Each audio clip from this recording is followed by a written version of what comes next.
going, Epic Narrator 40k? That's Garth. Yeah, thanks mate for joining us. That's okay mate. I'm just being late actually getting here tonight because I'd had to put my son to sleep, and of course it's Mother's Day, which I wasn't thinking about when I organised the stream. So many people will probably be busy tonight with their better halves or with their mums and that kind of thing. So I've been sort of a bit unprepared, so I thought I'd just come down and start putting these guys together. We might do some 40k terrain a little bit later, but we'll see how it goes.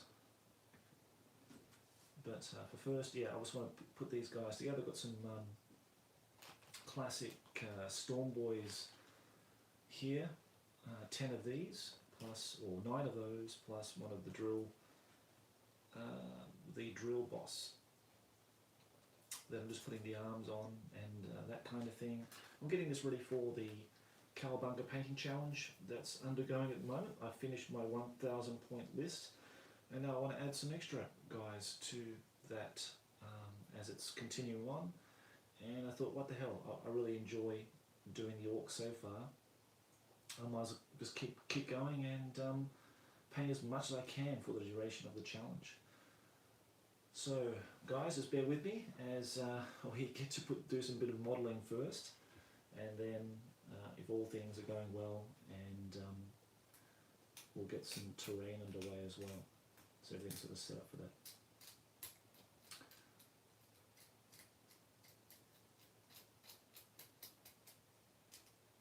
Got lots of arms that were in a bag that when I bought this bulk lot of orcs from David. I think it's sort of second hand from him as well, so they had a lot of glue and hair and stuff like that on the arms. I'm sort of just cleaning off some bits and pieces, getting some bolters and that kind of thing ready, because the Storm Boys can take bolters. I did put together early this morning when I woke up some Goth Boys, so they've got like bolt pistols. I used the plastic arms from the Goths in the starter set, and use some sort of just regular arms, and chain swords. I try to use as many chain swords or axes as I could. Just notice there's an old line here. Get rid of that. But yeah, I've got about 10 of these guys, 10 Goths, plus the old original Gaza, Gazgul Thraka.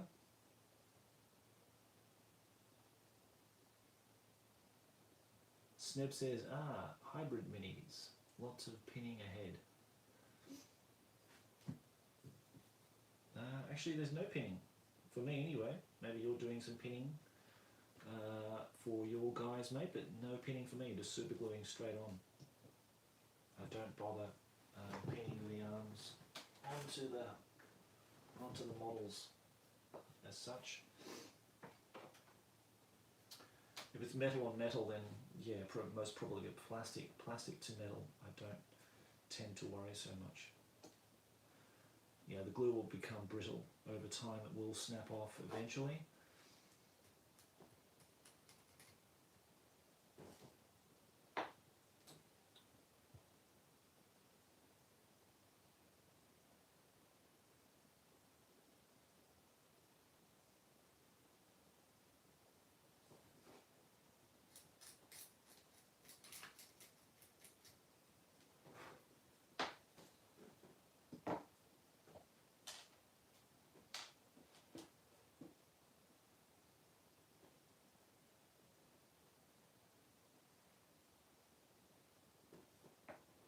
So how's everybody's weekend going so far?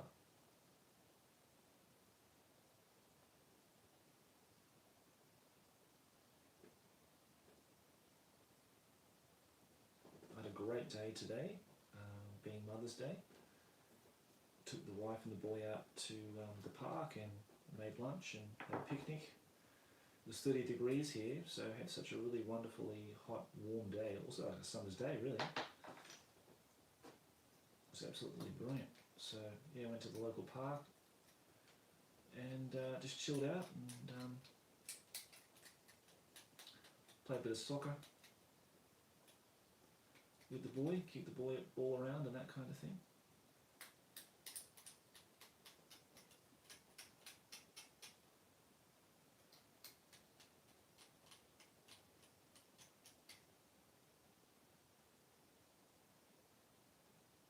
Yeah, mate, yeah, I definitely made mine Scar Boys, mate, yeah. For 1 point, it's absolutely a bargain.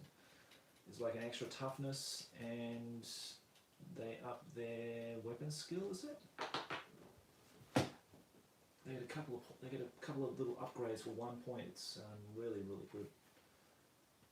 I don't know why you would want to take just normal Scar Boys unless you really, you know, stretch for points.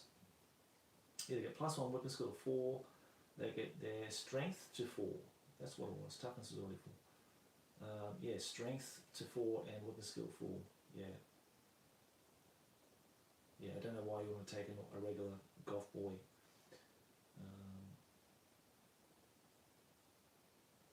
I did give one of them a special weapon. Now I'm pretty sort of limited to what I can do with them, but I gave one of the knobs actually. I gave him a plasma gun.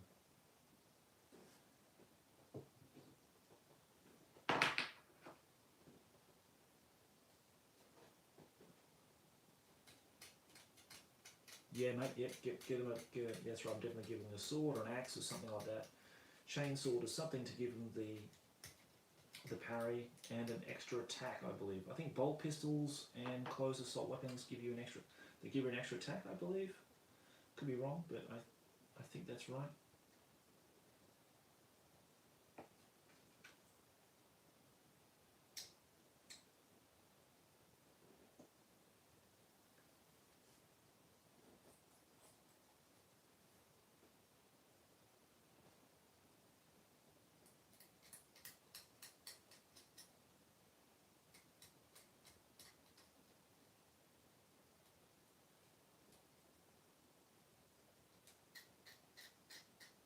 We have a special Orky interview tomorrow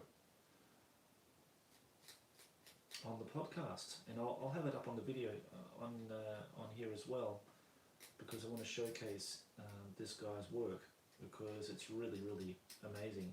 You would have seen it on Facebook and on Instagram. I don't believe he's on Twitter, but on Instagram he's there, and that's how we got chatting. Not initially, because initially he very kindly sent me a Dwarf Marauder champion that I was missing. So he will be on tomorrow, and I look really forward to talking with him and showcasing his wonderfully painted. It's a freebooter and baboons, I think, but I think they're mainly freebooters.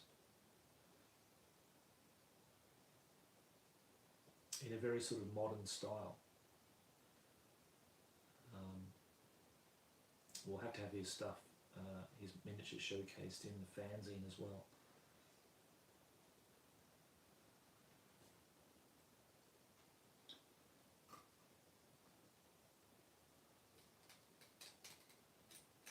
So I look forward to talking about that and about his origins into the hobby and how he got started. So that'll be quite cool.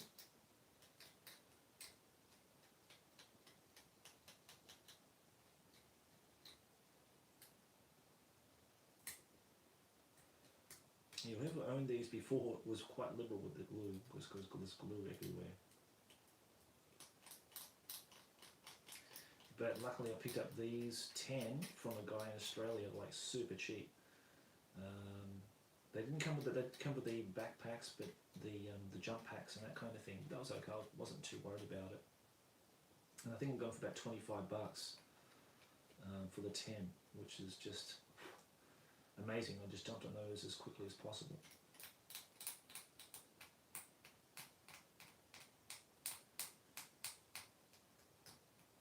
So thank you, kind sir. I think it was Godfrey. I think his name is from Australia. I bought those off.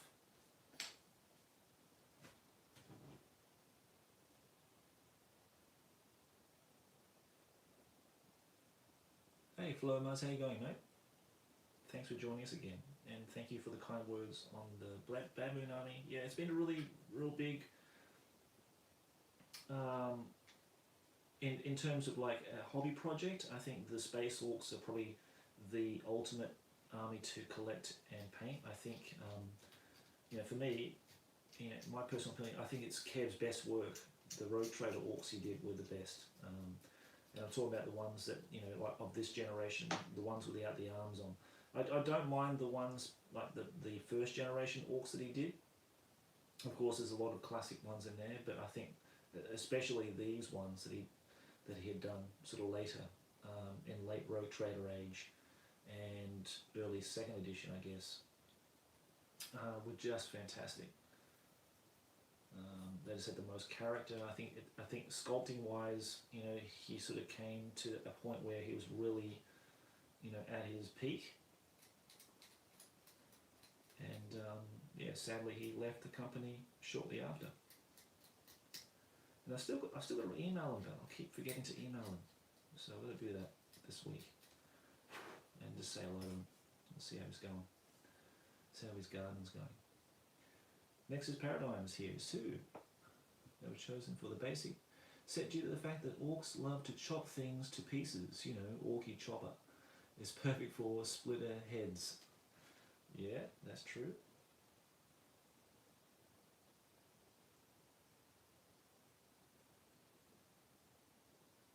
I'll be sending 5 of my orcs off to my good friend Angel in Spain because he's the man behind the fanzine and he's doing a lot of work, and I know he was after some of those Scar Boys. They're quite difficult to find. I found about 5 of them. I think I got about 5 or 6 of them from eBay about 2 years ago, and they were really reasonably priced. I think I just got lucky. They were through a store.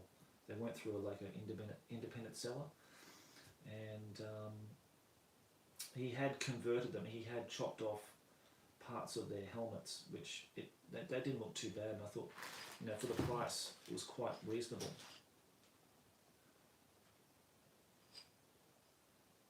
Yeah, Wargames Foundry have a few unreleased minis. They do.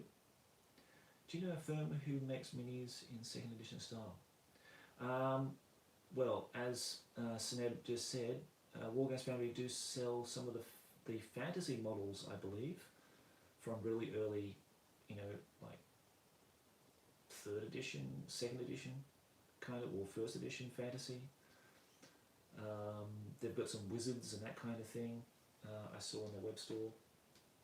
For 40k, if you're looking for a particular like Rogue Trader style, I would go to Nightmare Miniatures because both Tim Prow and Kev Adams are doing a range of stuff exclusively for Diego at Nightmare Miniatures in Spain.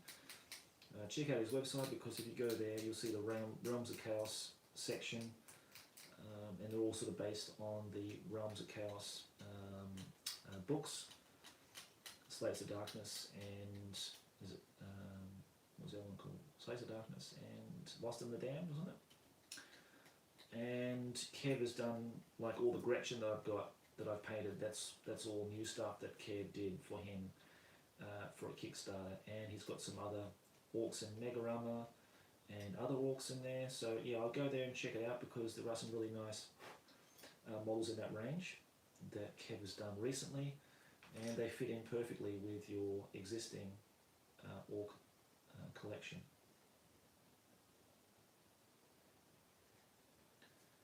I would love to do that myself, and I have been thinking about it, and I proposed the idea to Kev about him designing miniatures for myself and starting my own little boutique company. But the price of getting those designed is just way out of my budget. I just don't have the funding to do it. At this stage, I was going to do like a big Night Goblin initial sort of Kickstarter and call them something like cave dwelling goblins or something like that, or the hooded goblin clan or something like that, the fungus clan or whatever. But yeah, I think the it's fair enough for him because he's not getting any royalties from it. So, you know, he wants to maximise his time and profits. But yeah, it just seemed just way unrealistic for me to even breach that concept at this moment.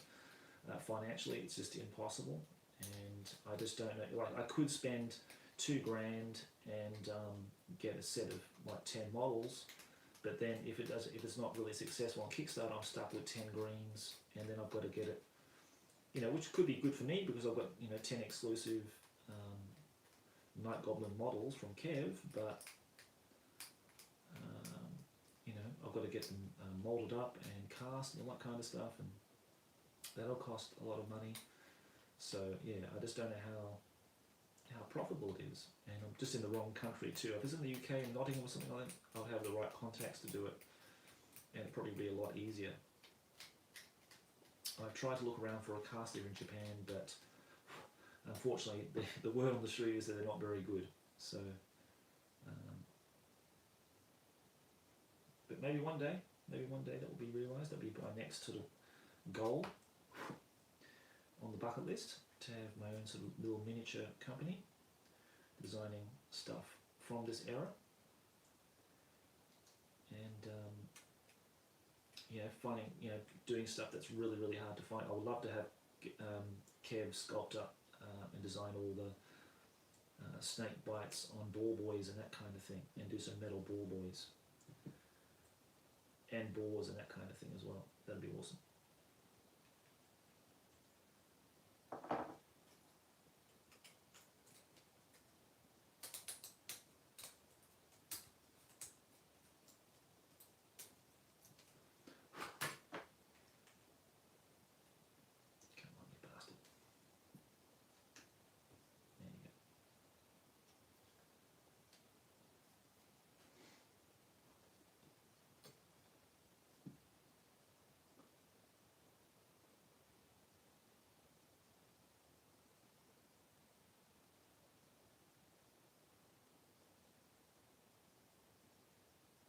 Yeah, Bob Ollie has done some squat models. I saw that.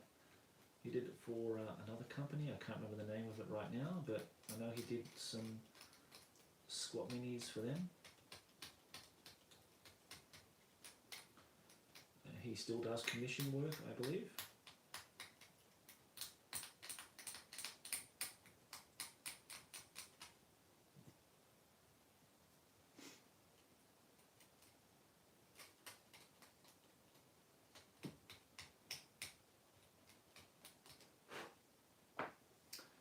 Alright, how many is that now? That's 5. This will be number 6. I'm running out of bloody bases too. I need to find some bases on mine.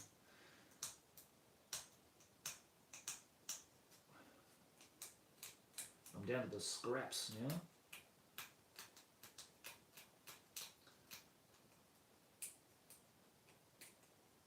Down to whatever I can find in my bits box of bases, which aren't many. But if I can get these last 10 boys on bases, I'll be pretty happy. I do have some Gretchen that I need to base up for the other support weapons for my Army 2. And I think that's it really, for now.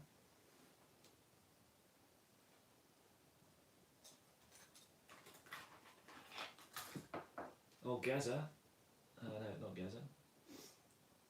Who's this guy called? The Run Herd. Is it Gaza? Not Gaza, was it? Why am I thinking Gaza? Who is the Runt Herd Zodgrod, Wartsnacker. The linguistic course just to say all the names now. But yeah, I think Garth had a video up on the 40k narrator about this guy, the new model that they brought out in plastic. And yeah, well, I think Garth's overall review is to Zod off, and I think that's the perfect way to describe it, because yeah, nothing beats the original Kev Adams model. I don't know. It could be quite contentious, but I think yeah, the old one is much better than these new ones that are coming out. But everybody has their point of view about that, I suppose. But yeah, not been impressed with the new stuff coming up. Haven't been impressed with anything that GW's brought out for Orcs, like for 40k, since the end of 2nd edition, really. If I'm being honest. Yep, I think so too, mate. New Orcs suck, I think. I think that pretty much sums up my feelings about them too. But then I could say that about a lot of things, you know, and it's, you know, just personal. It's just your own subjective view about things, and I'd be interested to know what people think about, like, you know, people new into the hobby, what they think about the old stuff, and whether they think, oh, well, actually the old stuff is better than the new stuff. You know, I'm sure people have that as well. And then they go and collect the old miniatures because they just have more character, or even if they probably don't mind that they're lead. But I suppose it's just the issue with the arms and the weapons and all that kind of stuff. But as to our conversation the other day, looks like 3D printing is going to fix all that. And you're going to have people on Facebook groups who are already scanning the original sprues and weapons and that kind of thing, and arms and all that for the Space Marines and all the factions. And with 3D printing, it's going to make it much easier for you to print off any of your missing bits, because any eBay sale or private sale that you have with figures, they never come with arms, they never come with weapons, and it's always going to be that, unless you have them yourself and you're really lucky. But if you don't, you're stuck and you're armless. And that's how I was when I first got all my Orcs. I had nothing.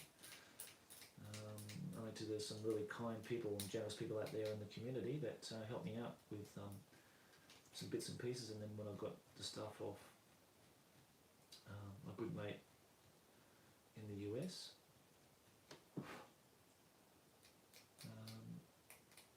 I got a whole bag full of them. But then it's always the left arm. I think it's the left arm that is always, you're always going to be short on. The right arms are not too, they're pretty common, but the left arms are really quite uncommon. So I've already had to convert a few of the arms and cut them off the wrist and change the posing on them and that kind of thing, so they look natural and that they actually work. Otherwise I'd be, you know, have one arm but not the other.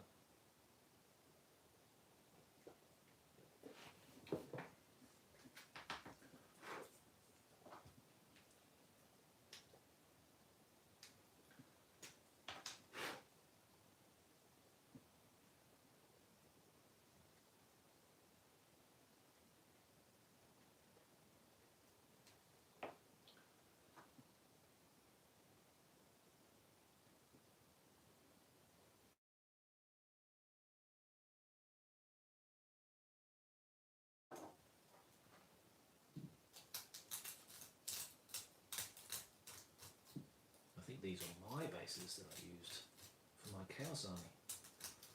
And I think it was cat litter that I used for these bloody things. Crazy. Oh, they were the days. We need to know I didn't actually have sand. I couldn't, you know, I think we had bunker sand from like golf courses and stuff like that later, but initially we didn't have anything that was fine enough, so we used cat litter, I think.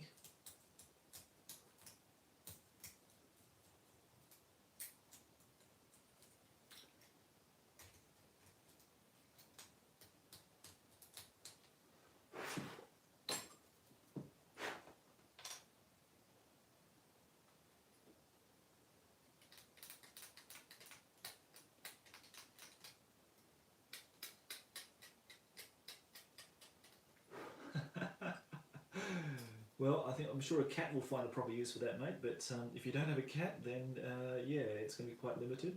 We used to put it on our terrain and everything, on our 40k terrain. It's just coming back to me now that, yeah, we used to use that for the terrain for sure.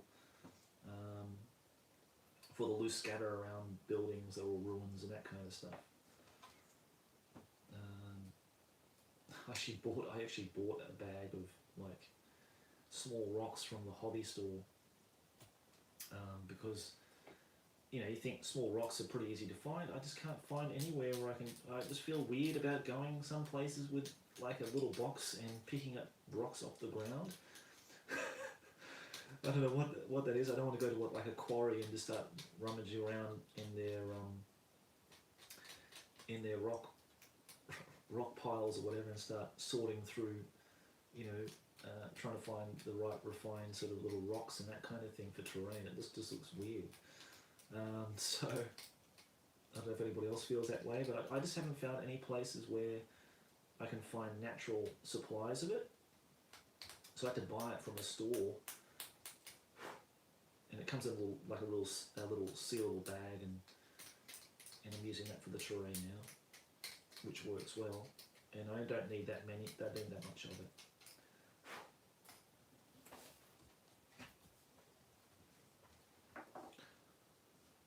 Hang on, one base short. Bugger. Yeah, one base short. More cat litter. Luckily it's coming off nice and easy though.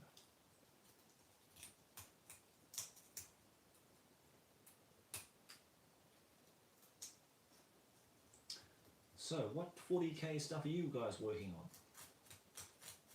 Please tell me, please divulge.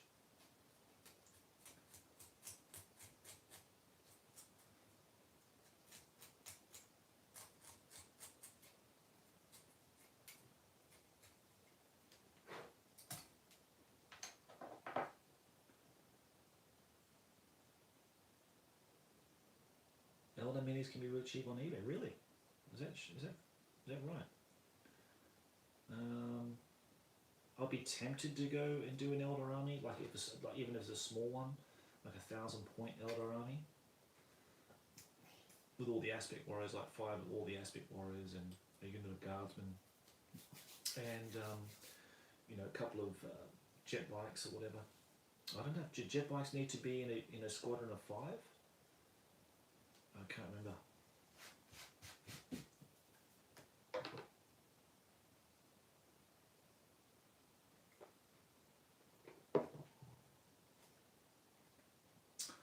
Alright, one base to go. Do I have another base? That is the question. Made a bloody mess of the things, that's for sure. I like this base here. Oh, I've got a base. Hey. New fresh base. And it's the last one. Beauty.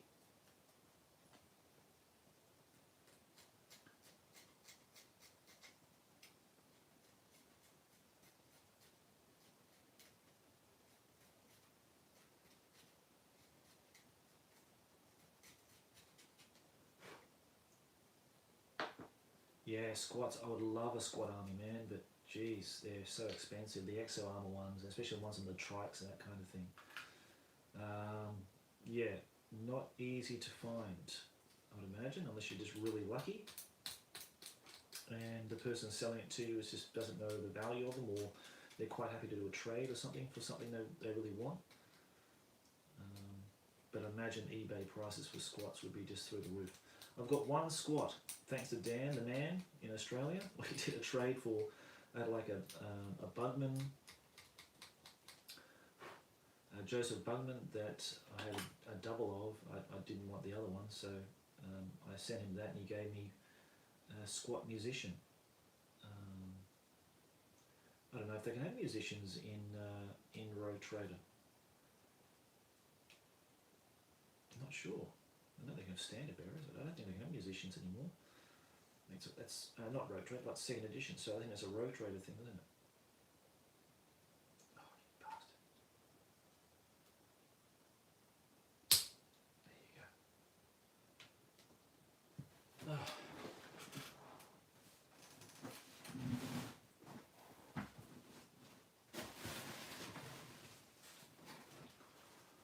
Right, so that's done.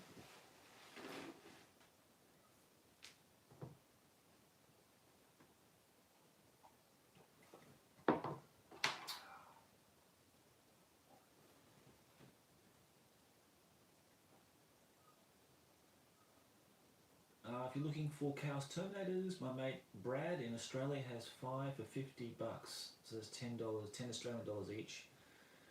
If you want those, let me know and I'll get you in contact with him because yeah, he's got those for sale. He's got some other stuff too. He's got some bits and bobs there for 2nd edition Chaos. But yeah, if you need anything, guys, let me know. If you're in Australia, even better for you because it'll be cheaper for postage. But international shipping is, you know, what it is. But yeah, if you need any Chaos stuff, let me know. I'll get in touch with Brad, and yeah, he's got a few little parcels there. Okay, so Flo Muzz, you're the first one in. Please contact me through my email. It's probably best, isn't it? So go to the crownofcommand at gmail.com. Send me an email and I'll put you in contact with Brad, mate.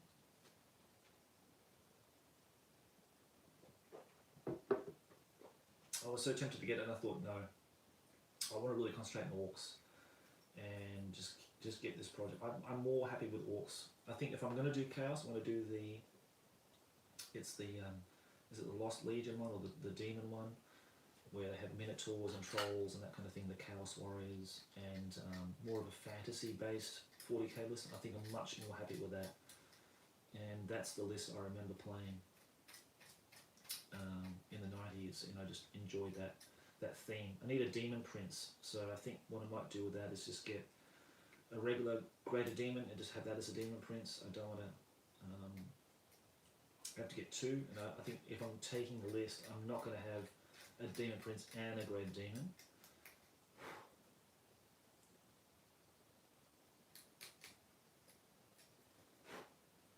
So that's my plan behind that. Which version of Chaos Marine Terminators? They're the Jez Gooden ones that were released for 2nd edition. Featured in the Codex with all the trophy racks and that kind of thing.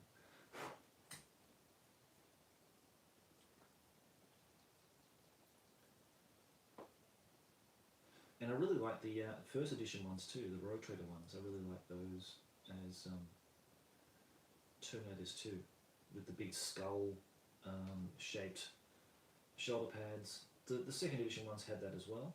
But yeah, I really like the 1st edition ones, especially the ones with the big skull faces and that kind of thing. They look really cool.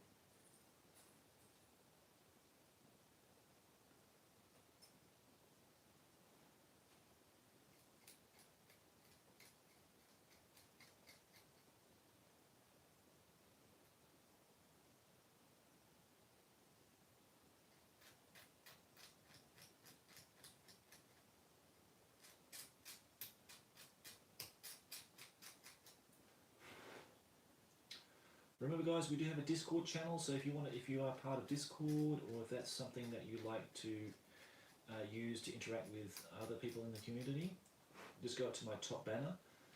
You'll see a Discord link. You can click on that and join us there to the Crown of Command growing community there. And we just talk about hobby, and we share ideas, and we have our own little paint and chat section too, so people can converse there as well. That's always fun, especially when there's a whole bunch of us talking and that kind of thing. It's been great.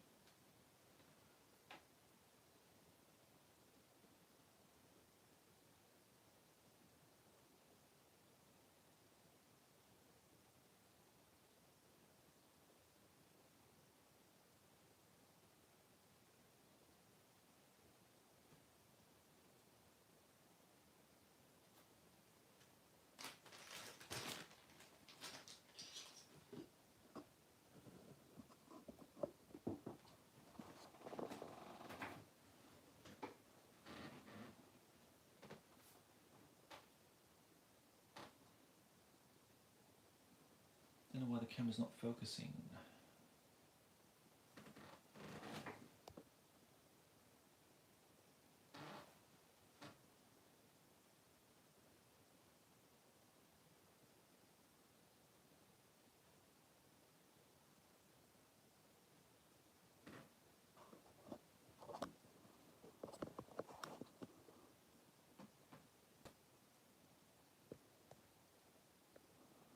Yeah, not sure why the camera's not focusing. Seems a bit blurry. I hope it's coming across okay, guys. It's not all that interesting what I'm doing anyway. We'll get to the terrain in a minute. I'm just going to put the arms on these guys, and we'll get some terrain happening. I do want to make this every week, so every Sunday. It's going to be my time to build terrain and chat with you guys. I won't have that many models to build anymore, so yeah, it'll be just getting terrain done and kicking goals on that front, because I would like to have some nice 40k terrain for the table.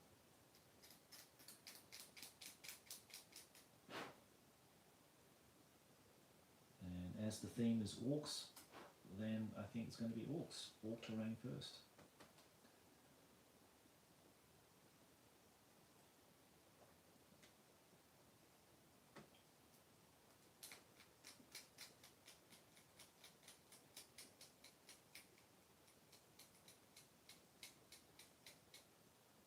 Nexus Paradigm says he's been playing 140k 2nd edition since 1993 and still does. Yep, that was the only edition I played, mate. I think I played,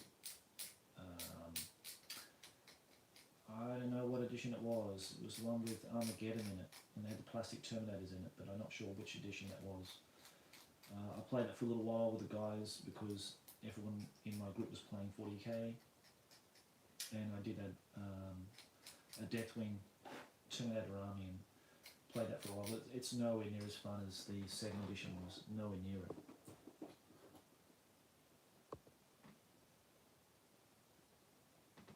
But we had fun, you know, together as a group. And I had fun painting the Deathwing Terminators and all that.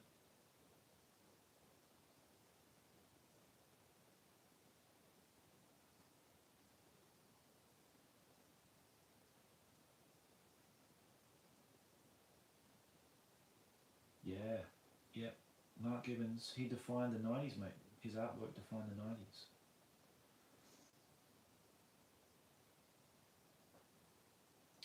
I met Mark very briefly in the studio when I was there, and he seemed like a really nice guy, really approachable bloke. And he showed me his latest artwork, which was the Spider Rider. And I was in colour for the 5th edition rulebook for fantasy, and it looked absolutely stunning. It's a lot bigger, of course. They paint them and they illustrate them much larger than what's seen in the book. But it looked really, really nice. But he was a really cool guy. Just really friendly.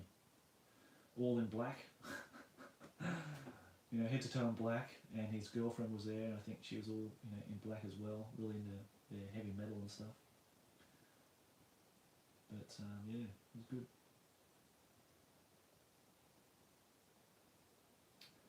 Come on, stick in there, you bastard. There's some super glue on there, that's fine.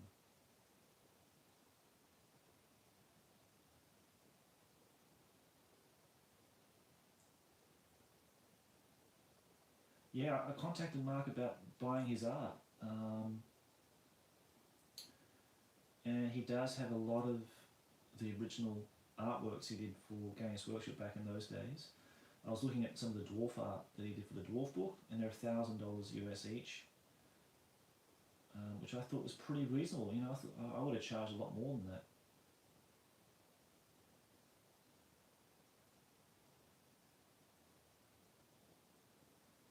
Oh, you bastard, come on.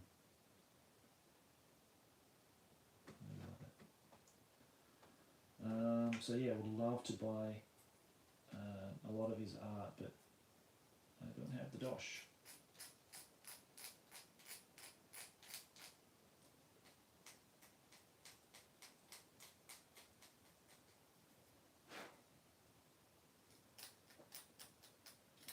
I didn't ask him about the 40k stuff though. I have no idea. He does have a website that shows the stuff that he has for sale. He has sold a lot of it already to some lucky people out there, which I'm very envious of, to have a Mark Gibbons original on their wall at home.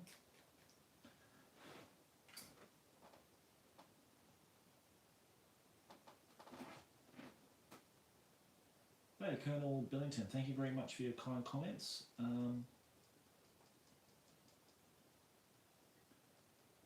About the bad moons, mate.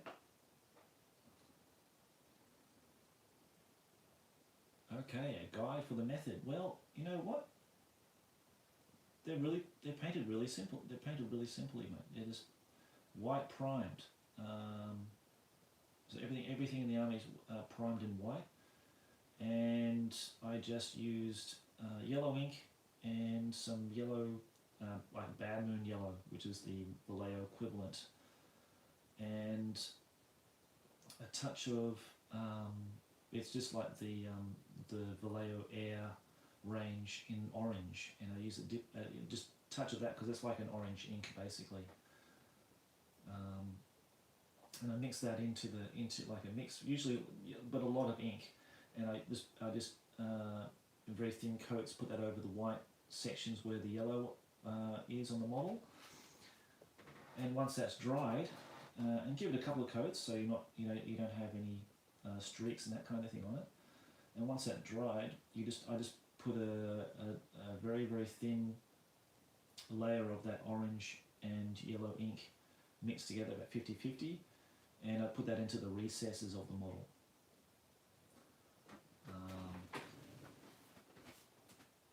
And then highlight it up with, I just do on the raised areas, highlight it up with ivory. And that's really basically it. It was just really simple, mate. I'm just keeping everything as simple as I can. Basically as simple as what they did back in the 90s. You know what I mean? Like, no complicated shading, no 50,000 layers of something or whatever. Not into that stuff anymore. So just keeping it really simple and easy so I can get through them really quickly. So that's basically it, mate. So white primer to begin with. Use inks a lot. I used inks a lot because inks give the vibrancy. They allow to thin your paints out, and they give good coverage, and yeah, the vibrancy is the main thing. So they really glow yellow, and I just love that. I love the intensity they give to the colours a lot. But yeah, just keep your coats thin, and it should be okay. So let me know how you get on with that. Yeah, mate, give it a go. I did write it in the Cowabunga challenge notes as well, my yellow recipe. So I'll need to find exactly where that article is and leave a note on the descriptions, a link there, I should say, a link there for you.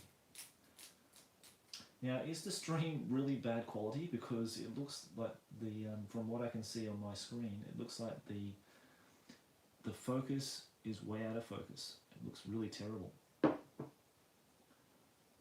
Yeah, you can't see anything. I wonder why that is, because the other one was quite good. Not sure why. And no one's on the internet, so no one's sucking up my bandwidth, so I have no idea why it's doing that.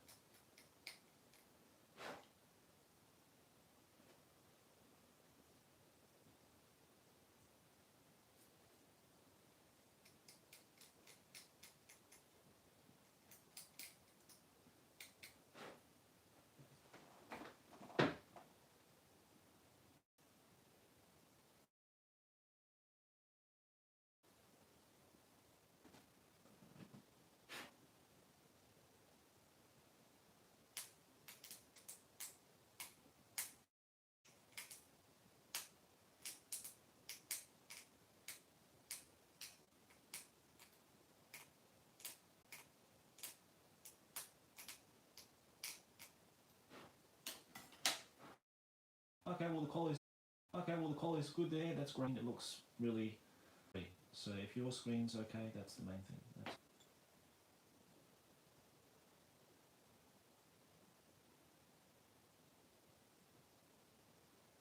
If you have any questions at all, guys, please let me know. I like answering people's questions or comments that you guys have for me.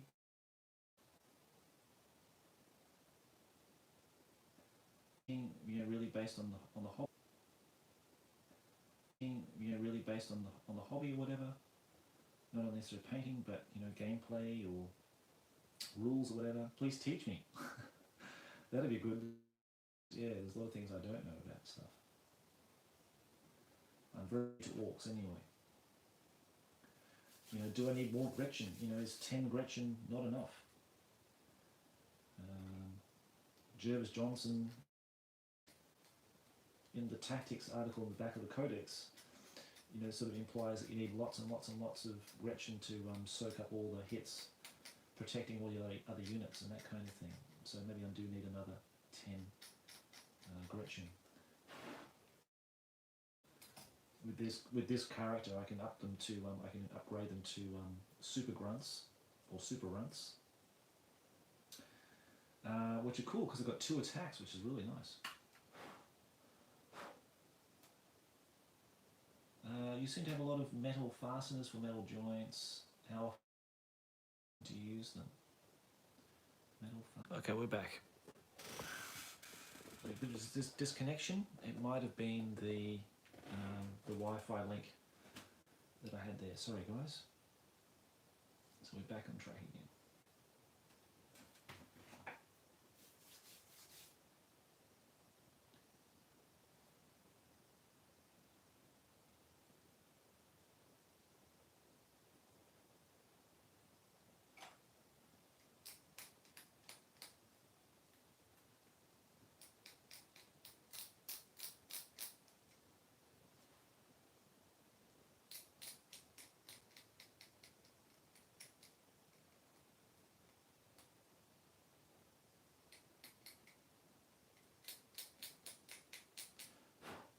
Yeah, sorry guys, if you're coming back, I do apologise. The internet just it was still connected. It just wasn't streaming anymore, so I had to reset it. Sorry about that.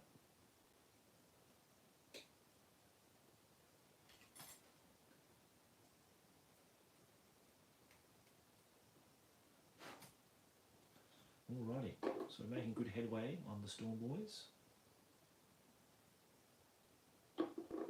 I don't know how much I'm actually going to get finished in the challenge, but I want to make the most progress possible in getting all these guys done, the Goths and the Storm Boys, and a few vehicles, and I think that should do it.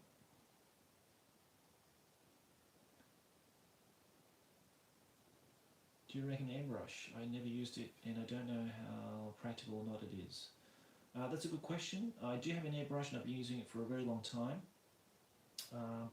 The main uses I use it for terrain and for priming my models, and that's basically it.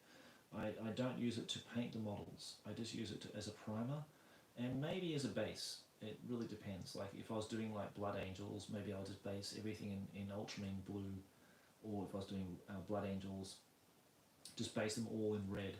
So it really depends on what you're painting, but for orcs and that kind of thing I wouldn't bother basing them in any particular colour. So it does have its uses. For terrain it's just an absolute must-have. I wouldn't even dare think of painting terrain without an airbrush these days.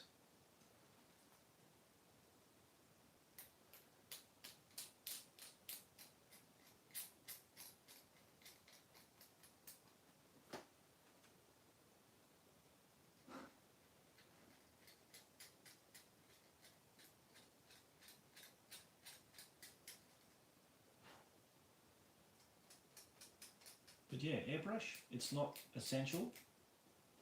Definitely not, because a lot of people get by without it. But yeah, if you have a chance of grabbing one that's affordable, you don't need an expensive one. I've got a really cheap Iwata airbrush, cost about $100, and the compressor cost about $60. I think it came with an airbrush anyway, and that's all you need. You don't need to get one of these really expensive infinity airbrushes and that kind of thing. They're really nice for the guys who are really serious about airbrushing, but you know, you don't really need it if you're doing just this kind of stuff.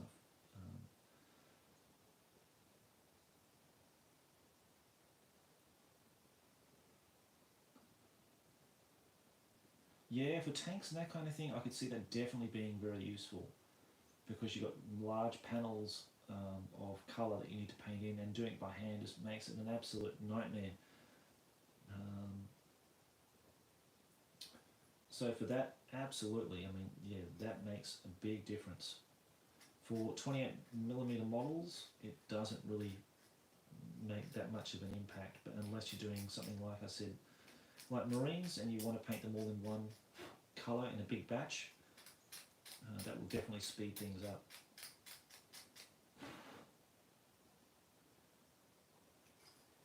Do you have to water down Citadel paints for airbrush? I haven't used Citadel paints for a very long time, but from my experience with Vallejo, I use Vallejo paints and then I thin them out using a paint thinner, which is also a Vallejo product, and it works a charm. So you can paint using your existing paints, acrylic paints, through airbrush, no problem.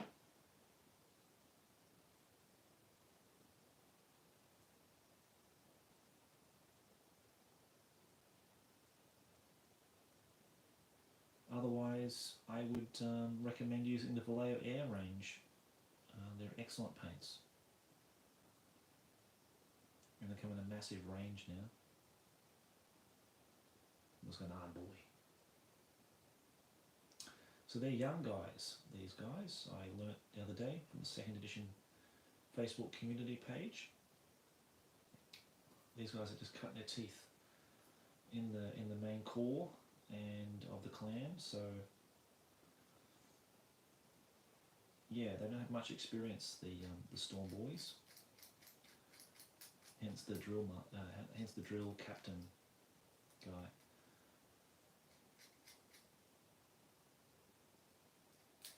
Mate, I do. I was very fortunate in that one of my good mates, Matthias, in Sweden, sent me an epic Space Marine paint set.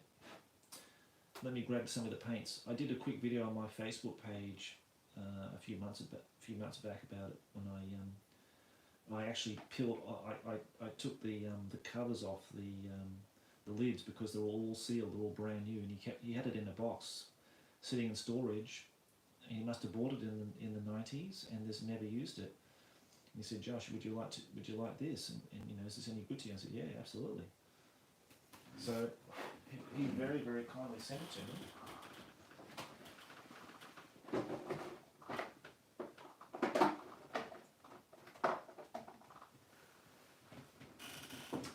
Have a look at those. That's one of the original labels, Citadel Colour Horizon Blue. It was brand new. It's still good. You know, you shake it up, it's still fine. But that's one of the original labels when, you know, the original paint sets came out. Oh, that's Nostalgia 88. That's a different brand. And I think that's more of the modern style ones when they changed the label. But yeah, perfect paints. Perfect. Nothing wrong with them. Absolutely fantastic. That's Nostalgia 88 now. I pulled this out by mistake because I was thinking it was a Citadel paint. It's not. They're based in Cyprus. They have their own website. You can order paints exactly like the original paint pots. They sell them the same colours. The consistency is a bit thin for me, but you know, give them a try. You know, they sell a good product. And they're reasonably priced. I think shipping was really reasonably priced to Japan. But that's Nostalgia 88. They've got a whole range of like the classic paint sets from Citadel in the original kind of colours, and they do the inks as well. It tastes nice too.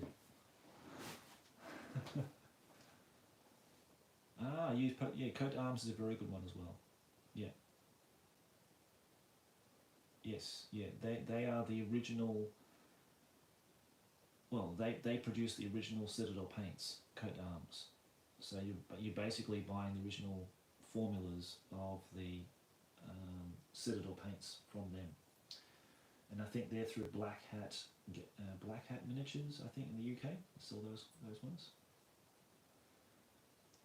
So I knew I was going to come to a bit of a sticking point with the left arms on these dudes.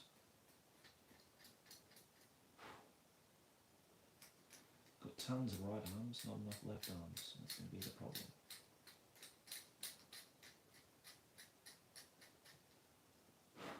But hopefully, like I said, 3D printing is going to solve all our problems with that. Really got our good man Andreas on our Discord looking into it. He's printed off some backpacks and weapons and stuff like that for his Space Marines, and they look absolutely perfect. And there was a really nice battle wagon design that someone posted up on Discord too, and it looked really good. It's based off the armor cast version of it, and it looked really good. It's the best one I've seen so far as a 3D print. So my good mate Andreas is looking into it and seeing if it's possible for him to print one out. That would be amazing if battle wagons would be a viable printable vehicle, because everyone wants one. They're just not willing to sell their grandma in order to get one, because I think they cost, I don't even know the price of them. I don't know the current market price of them, but I'd imagine if you want one complete, it costs an absolute fortune.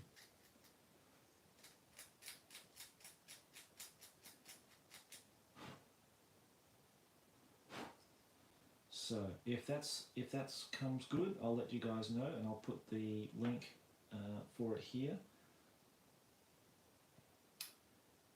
And yeah, that would be absolutely bloody amazing.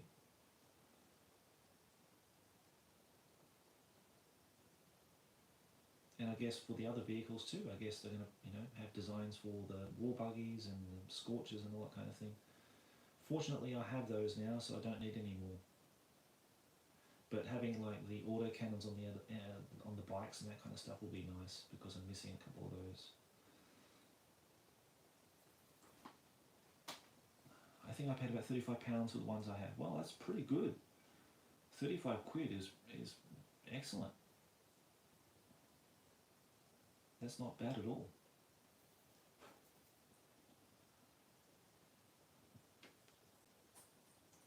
Bolt loops. We need bolt loops.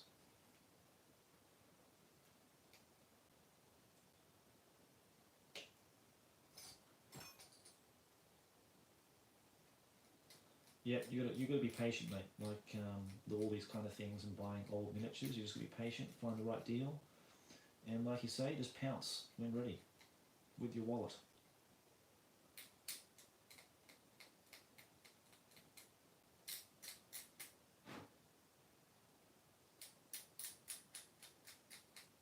So I hope you guys are having a good hobby morning. I don't think you're having an evening, but like me, but having a good hobby morning at the moment, or whenever you're watching this.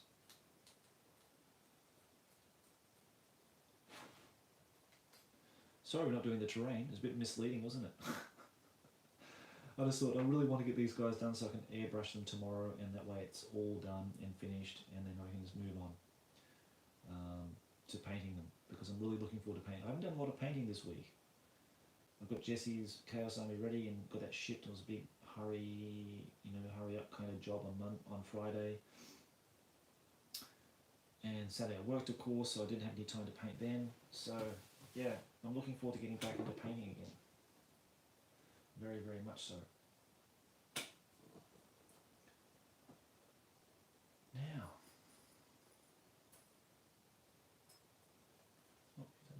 good stuff.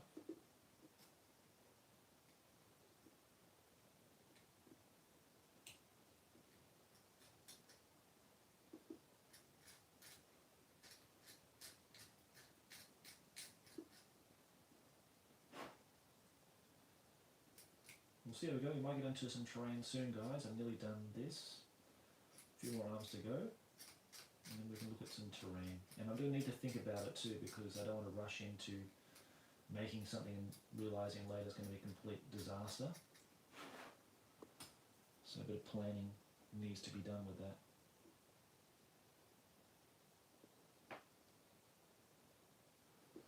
I was initially going to do just some ruins to start off with, just some easy, you know, like 40k style imperial buildings that are ruins, like we did back in the day.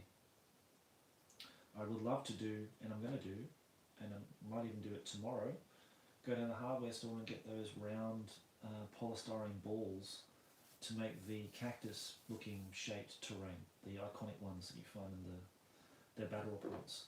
They're just the best. And I saw them in the hardware store and I thought, oh, they'll be perfect for that. They'll be just spot on. So I might go in tomorrow, just quickly and grab a couple of packs of those. And I've got the skewers downstairs. I've already eyed those off. And yeah, try doing some of those. And I've got some other terrain I'm working on too, which is like these rocky outcrops for 40k and Epic.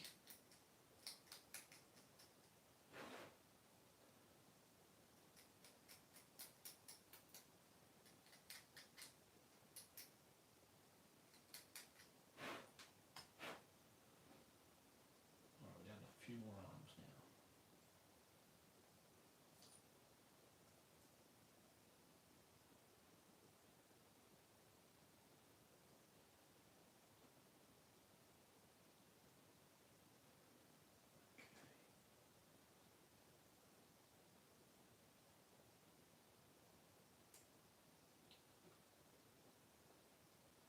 Yep, that's the one with the cocktail spike sticks. My wife's got some downstairs, and I looked at those and I thought, oh man, that'd be perfect for those, you know, those balls. So that's what they're going to be. Much to my wife's surprise, I'm sure. She wouldn't guess that in a million years if I asked her what they're going to be.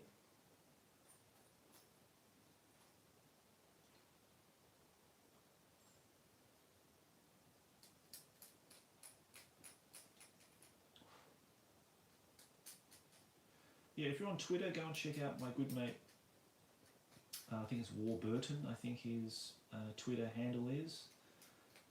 He's got some pictures of his 40k games and of 2nd edition, and I'm pretty sure he has those terrain elements. Whereas another gentleman that I saw, another Aussie guy, Warburton's not an Aussie guy too, but there's another Aussie guy who had like, who was building, you know, just 2nd edition terrain, like in the same style. It's really cool to see.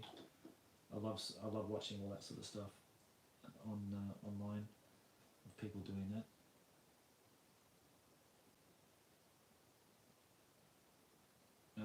There's a guy on our Discord doing some really good stuff as well from the modelling guide, 40k modelling guide, the old one from the 90s. He's building some really nice stuff. Build an orc sort of shantytown building, similar to ones I'm going to make, and some other 40k stuff. I think it might be Priceps Tom who did that from the Middle Hammer TV channel, who put those together. He's doing some really nice Eldar for the challenge too.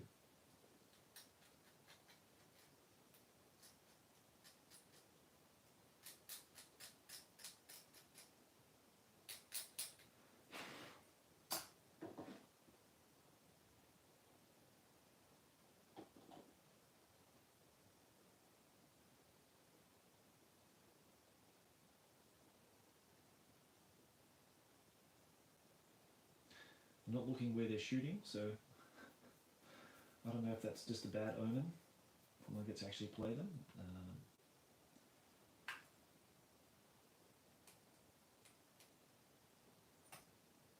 I would love to have another 5 Mad Boys in my crew and make that unit 10. I'd actually like to make that even bigger. I'd like to make that 20. I think you can have up to 30 mad boys or something, I think. Something crazy like that in a unit.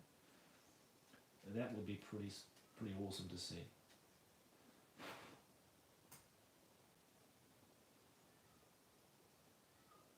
Yeah, Marcel, it's very interesting terrain, mate. Thank you very much for pointing that out, you cheeky bugger. I said to the guys, I really want to get this done first and then get this out of the way, so that's done, and I can take some photos tomorrow for my second part of the challenge for the Cowabunga painting challenge, and then we can get stuck into some terrain. So it's going to be a long one, guys. So could be a good 2 hours, I think, this live stream, maybe. I'm not tired. I had a bit of a sleep this afternoon. Had a really nice, restful day. Drank lots of booze, and still pretty good shape. Ready for hobby.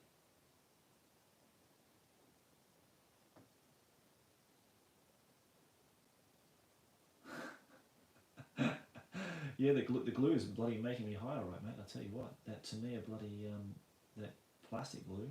Jeez. I might become a mad boy actually after sniffing that after a couple of hours. I'll start hallucinating. Start becoming scared of my own shadow and just sort of huddling into a corner of a room or something maybe, and vomiting.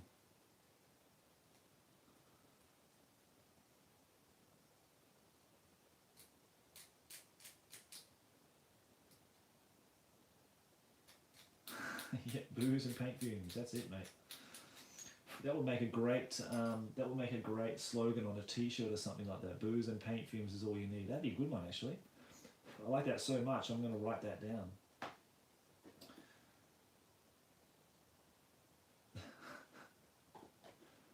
Yeah, that's a brilliant one.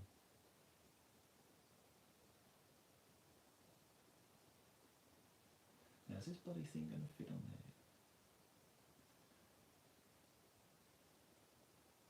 Maybe I should have dry fit that first, you idiot.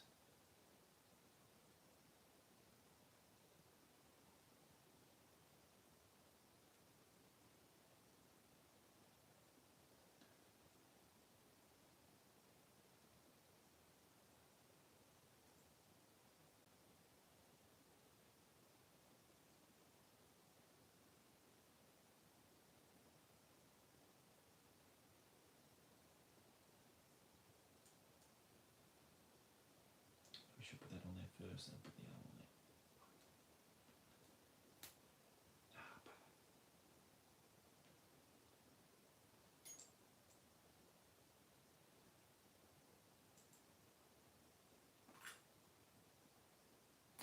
Oh, that was good. That really destroyed an arm. That was good, wasn't it?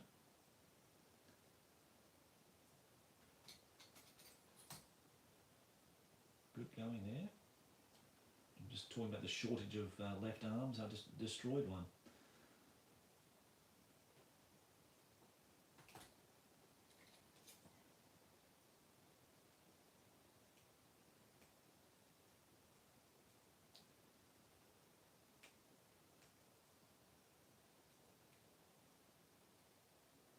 Yeah, there'll definitely have to be a mug or something, I think.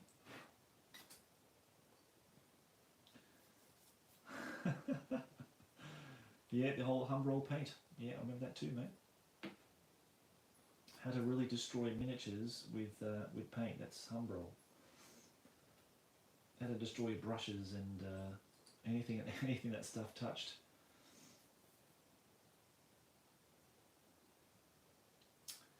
Now, for that dude,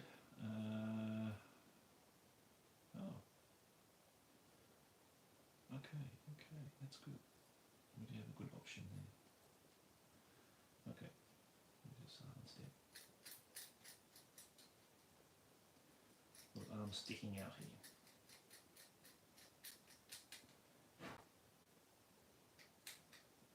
On the home stretch now.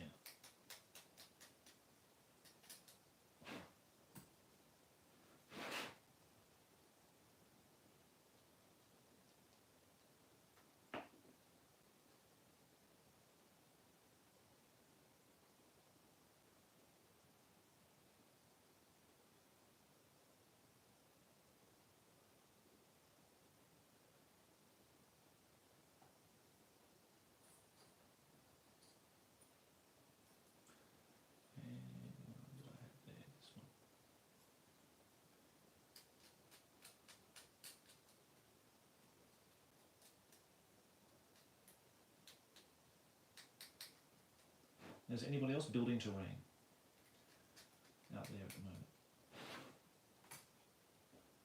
Marcel, what are you doing? What are you painting?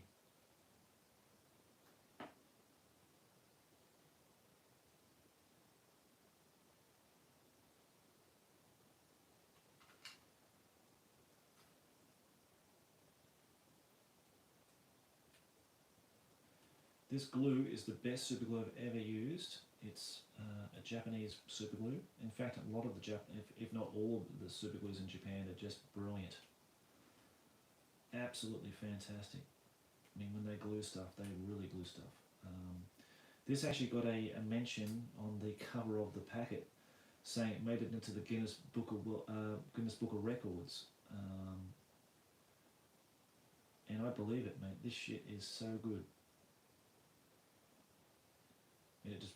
It just welds stuff together. The stuff I was using back in Australia was just absolute rubbish. It would just break. Everything would just break off all the time. But this stuff, it's just...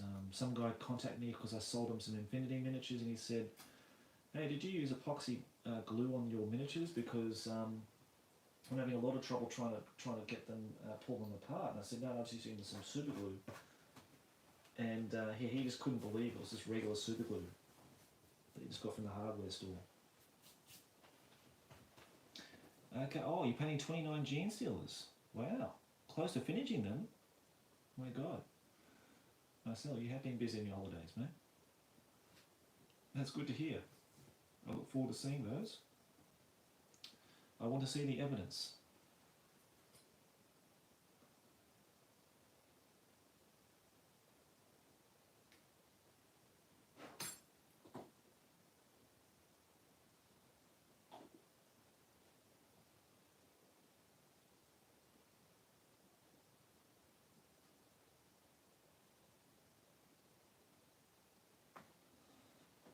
Let's put those over here, the ones that are finished.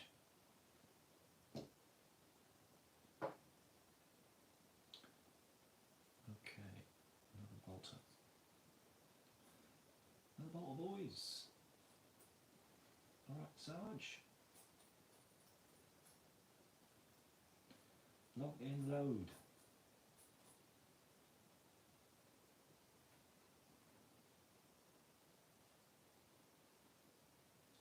It's another reason why I like the ulcers, I can get into the theme of them.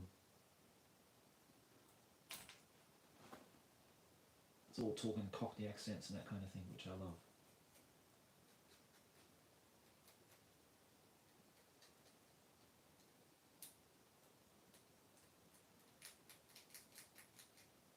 And you know, they never take themselves too seriously, which I really think is a great departure from the dark theatre of war, that the grim dark that 40k is.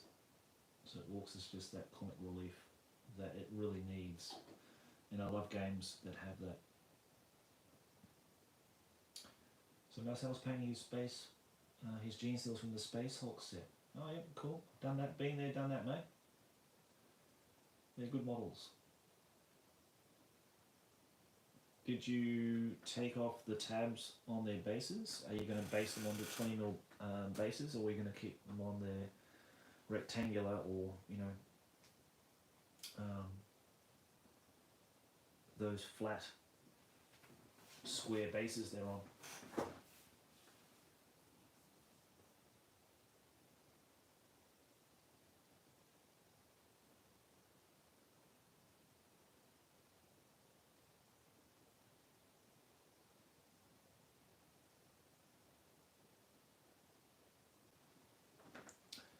Okay, yeah.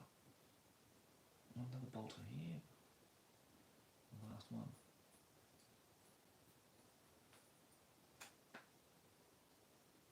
This one.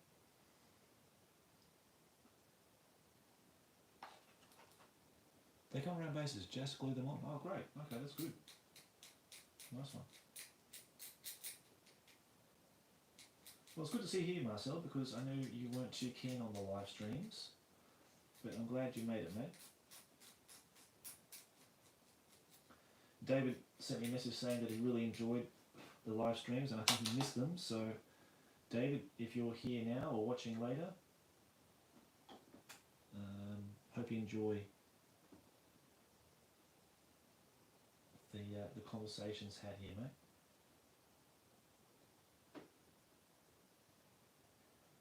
But again, Marcel is the main guy on our Paint and Chat channel on the Discord. So if you want to just have a bit of a sit and chat with somebody, Marcel's the man. He's there most afternoons and evenings to talk to people. It's kind of like a support group, really, isn't it? You know, hobby support group. So yeah, if you're looking for an external community apart from ours here, then Discord is the place to go.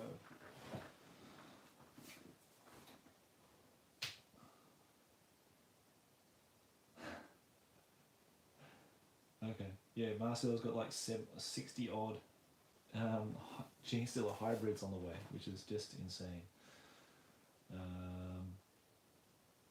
Yeah, I think you would you win. I think, Marcel, in regards of having the most hybrids. I don't think anybody's going to challenge you there, mate.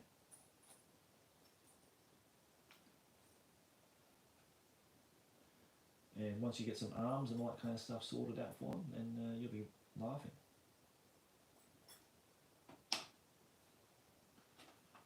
Okay, now we've come to the point where we've run out of the left arms, and I knew this was going to come up. I could see this coming. Now, I do have some sprues, which are gold dust. Do I have? Yes, I've got one.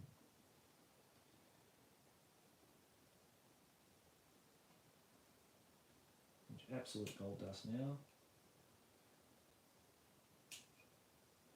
So thanks to the chappie who sold these to me in Australia. Thanks, buddy. They've gone to a good home, mate. Like everything that anybody sells or sends me, they come to a good home. I will paint them. I will do something with them. I'm highly motivated. In fact, this is what I'll be doing for the rest of my life. I'm not painting anything else, really, any other company or any other type. It's just Hero Hammer the whole way.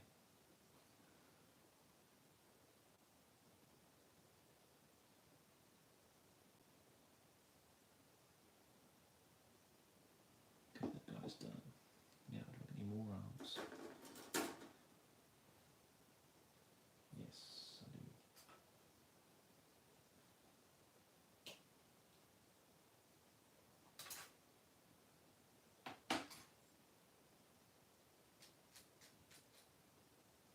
Would you guys feel happy just to paint stuff from this era like forever? Are you guys like me, or am I the only crazy bugger?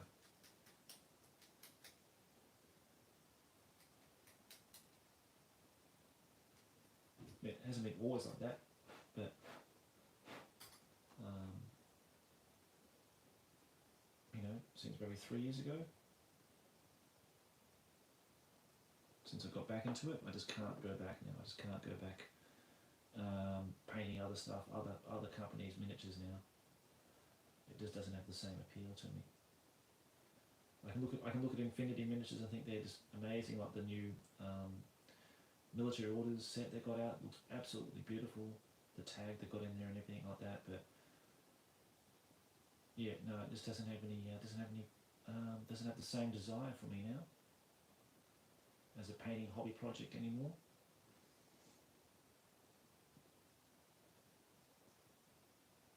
Yep, that's right, Colonel. I totally agree. I salute you, sir. They're the best models. Especially the orcs for 40k. I mean, wow, they're just amazing. Here's my drill sergeant. He's the only one that's sort of different from the other dudes. If you can see that on camera. He's got this real sort of staunch sort of stance there in the drill like, you know, saluting stance or something like that, or at attention. So I think a good arm for him. I got anything.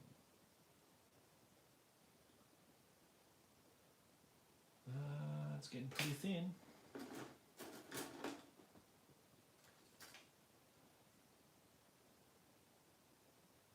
Yes, I do. Hooray.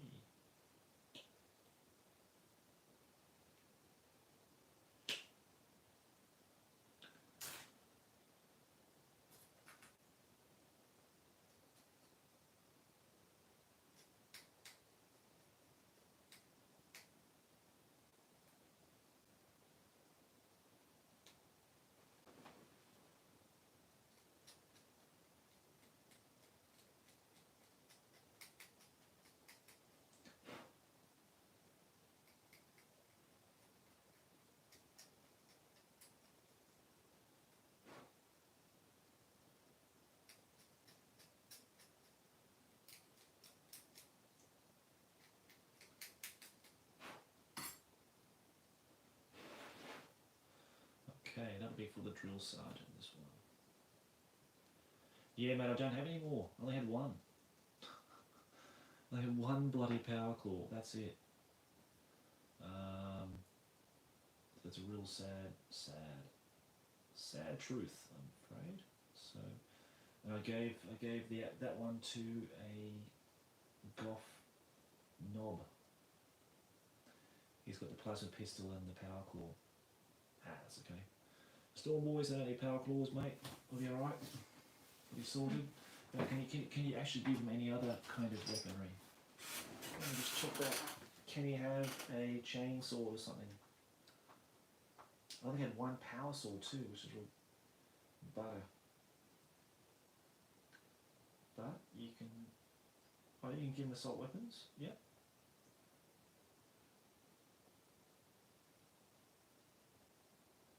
But you can't give the other Storm boys any assault weapons, I think. Storm boys.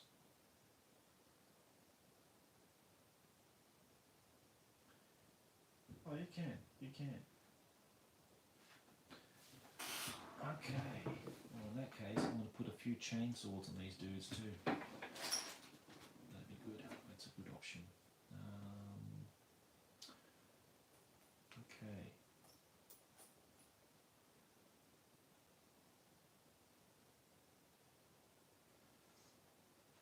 I could give him a plasma pistol as well. Thinking about that now. So I've got one left.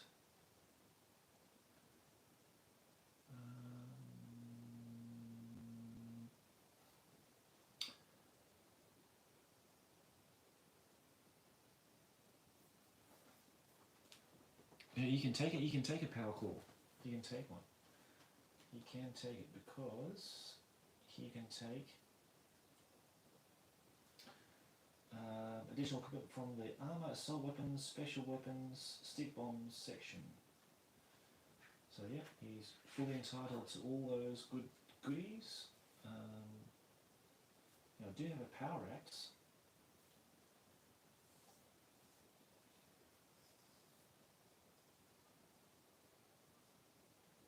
Hand flame. I don't have any flamers at all. I would love to have some flamers. And that's where 3D printing is going to come in, and it's going to save a lot of, save a lot of having really strict options on what we have currently in our stockpiles of miniatures and plastic bits, because yeah, that's just going to open the floodgates basically to anything being possible. I suppose you need a 3D printer, but if you've got a good mate who has one and they don't mind printing you off a few sprues and bits and pieces, then you're laughing, eh?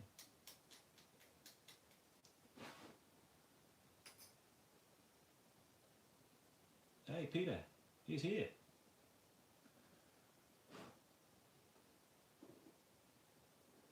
How's it going, mate? I'm dragging all you guys off Discord to come and join me here now, aren't I? Okay, so I'll give this guy a chain sword.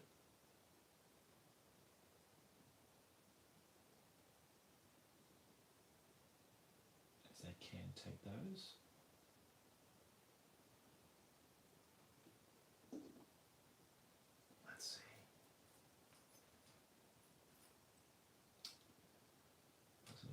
chainsword here.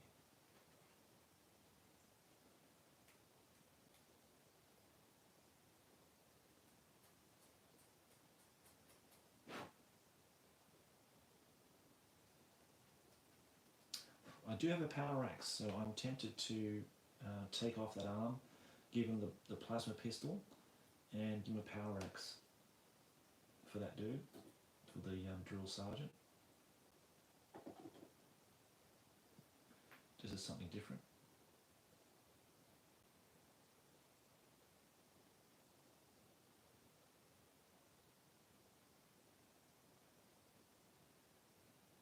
And how you going, Peter? You still painting your orcs, mate?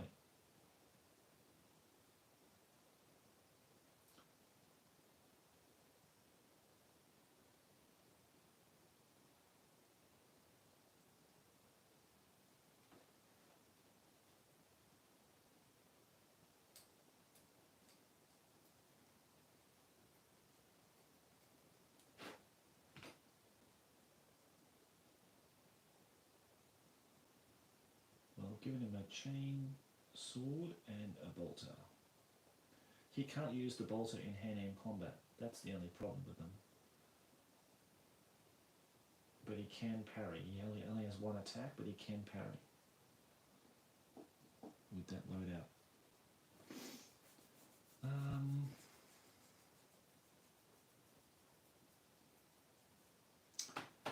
Fuck, I'll give him the power axe. I'll just take that off that guy and put it on another dude. Cool, nice, mate.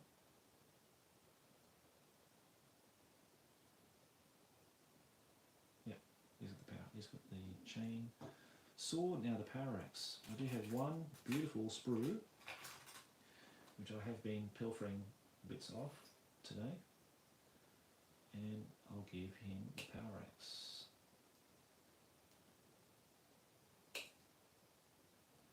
And I'll rip off the bolter and give him the plasma pistol. Might as well, it's the last character I have that I can customise with. And these are brilliant, these ones too, because they have like a little section in the middle there where the hands would go. That's excellent, because the old ones just, you would have to butcher them to get them on the hands of the models. So that's a really clever idea.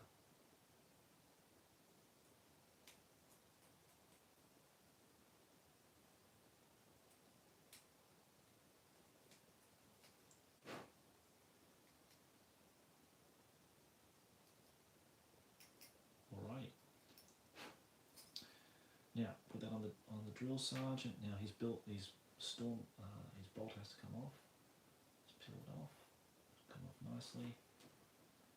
And we'll replace that with the plasma pistol.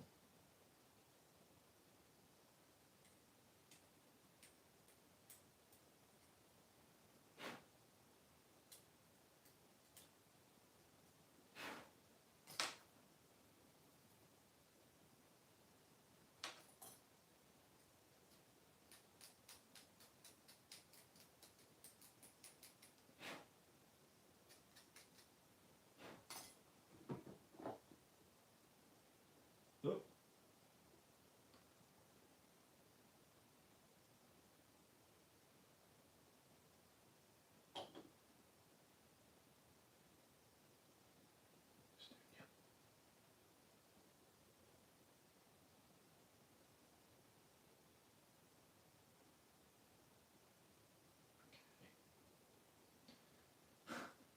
He's going to be an absolute nightmare to paint. A lot of these guys are going to be an absolute nightmare to paint now that I've put the weapons and arms on them first.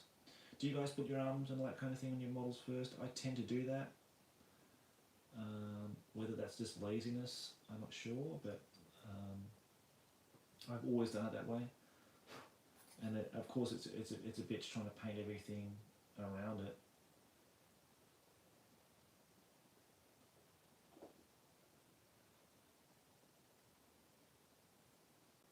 And the power axe.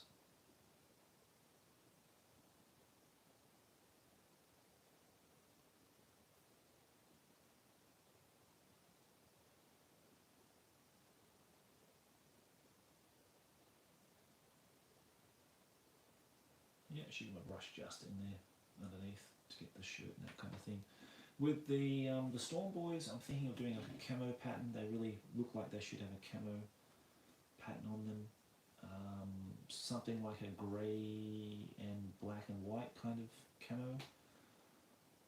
How were they painted in the second edition? Were they given a camo pattern as well? I think they painted grey, weren't they? So, yeah, they painted grey, but they won't give any camo. So yeah, I like the grey. I want to give them a camo though. Yeah, the Blood Axe has got camo, and the Blood Axe Commando's got the camo.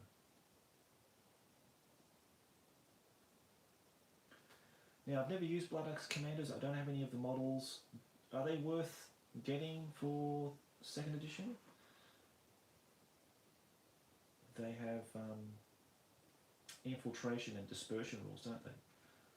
So, does anybody play with the Blood Axe Commandos? Have they been good in the games and that kind of thing? Do they add a bit more, better tactics for you in maybe claiming objectives or something like that, maybe?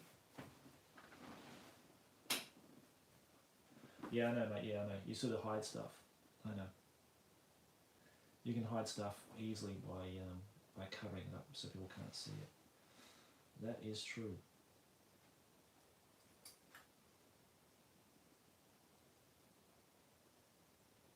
Rightio. Now, some of them I can't put chain swords on them because their arms are just not going to be able to do that.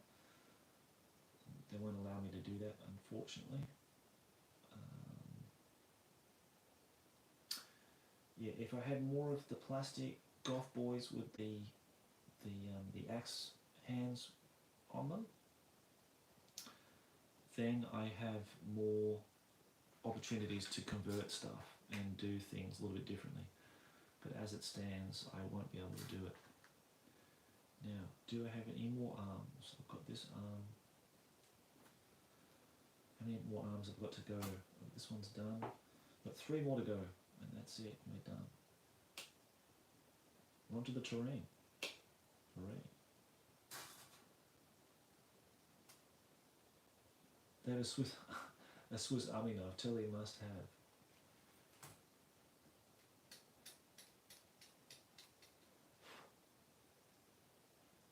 Yeah, I did mention the other stream that I have seen Kev design those commandos for a private collector in the US, I think it was.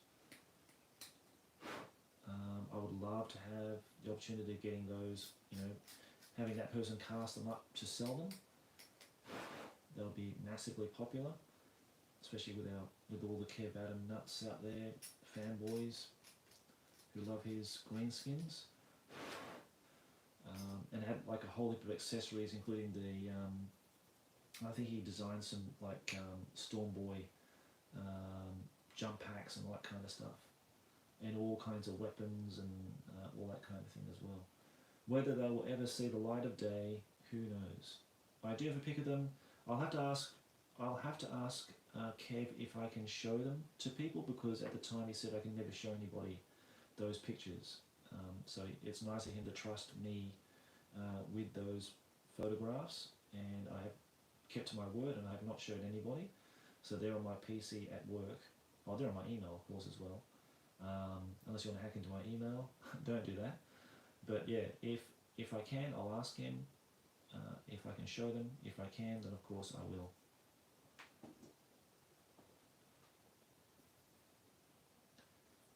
Now, what other options have we got for arms here? We're running pretty low.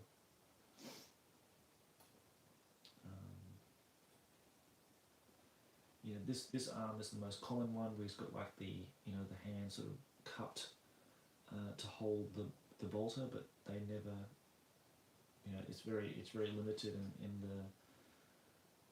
in the ways that they can hold bolters. Actually, I don't have one that's holding a bolter actually. Maybe I should have done more of those to make these arms more viable.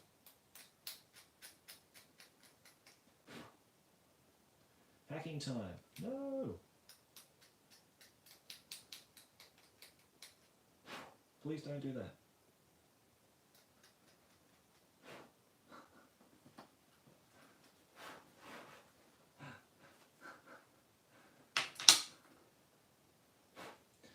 Yeah, he sent me a lot of stuff actually, a lot of photos of various different things, various different projects he was working for other people, and of course for Diego too. I was getting like little sneak peeks of the Kickstarters as they were coming out. That was always nice. Might have few of them scratching their bums.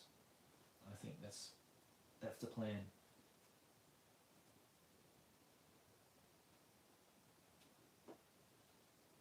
Yeah. Yeah, Brim, this ain't terrain. We're going to get to the terrain soon, mate. Sorry if you're just joining us now and you're thinking, hey, I'm sure this bloke said something about 40k terrain he's going to build. I'm building some orcs at the moment.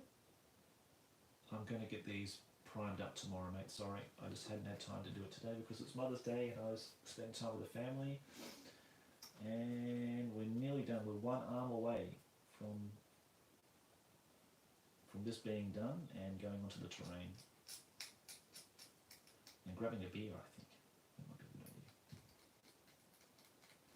My son is sleeping now for the first time on his own in the next room. So I'm expecting him to pop his head in at some point. Crying and, wanting me to sleep with him, so I don't know how long we can do the stream for, if that's the case. If I do get ambushed by my little boy, I'm feeling lonely, because it's a bit of a scary thing,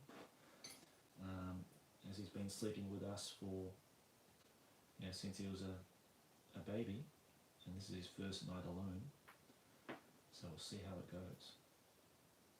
I can see him sort of rolling around. I can hear him rolling around in the background there.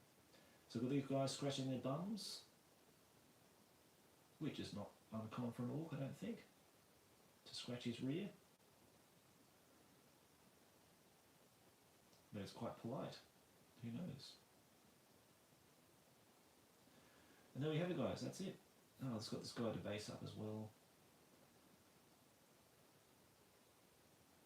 That will be the last of it. That's the very last model. That's going to be part of my pledge. How much can I paint in that time till it finishes? I don't even know when it finishes. I'm sure it's 6 months, but I could be wrong. I've got a feeling it's 6 months. 6 months. Yeah, I think it's 6 months. Yeah, for the Cowabunga challenge. So we're into our 3rd month, aren't we?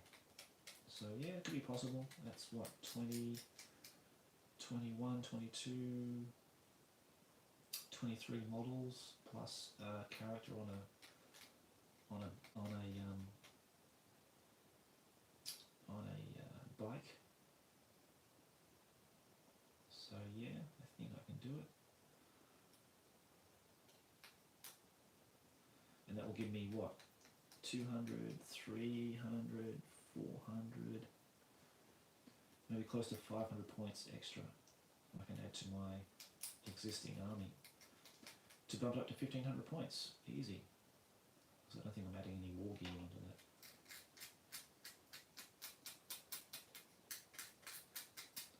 Oh, and I've got a Scorcher as well, that's right. Got a Scorcher, so that's another 50 points. So yeah, I'm really pushing it up there to well over 500 points extra stuff that I plan to paint for the next 3 months.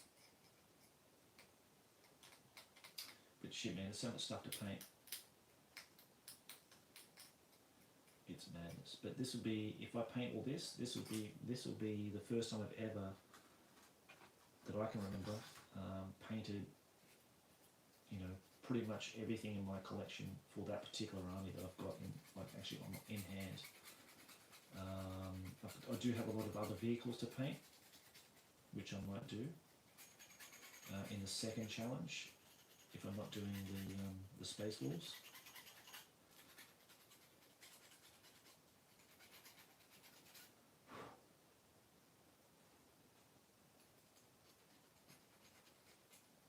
Yeah, mate, okay, I'm going to do it in just a second, mate, so don't worry. The initial stage will be just planning and then sort of outlining a few designs and that kind of thing, just simple boxes, and go from there.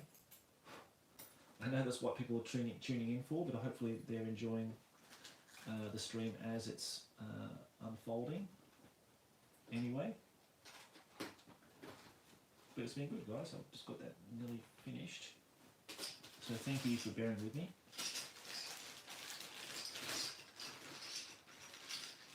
Okay, cool. We've got a base here, and I think that's okay, is it? I think that's okay. Yeah, it's okay. Good. The banner pole I'll put on it.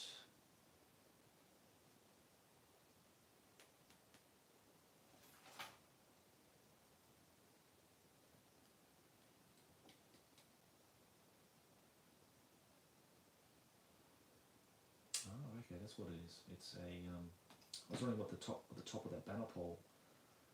What was on that top of the banner pole, but it looks like it's a ball buoy.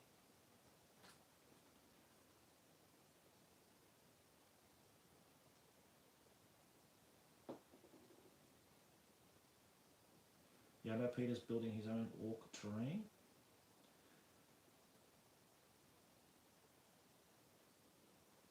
Yeah, I haven't built anything for 40k like terrain-wise, actual building. Geez, since the 90s. And they were just ruins, you know, they weren't actual real buildings, so this will be the first time I'm actually really going to do it.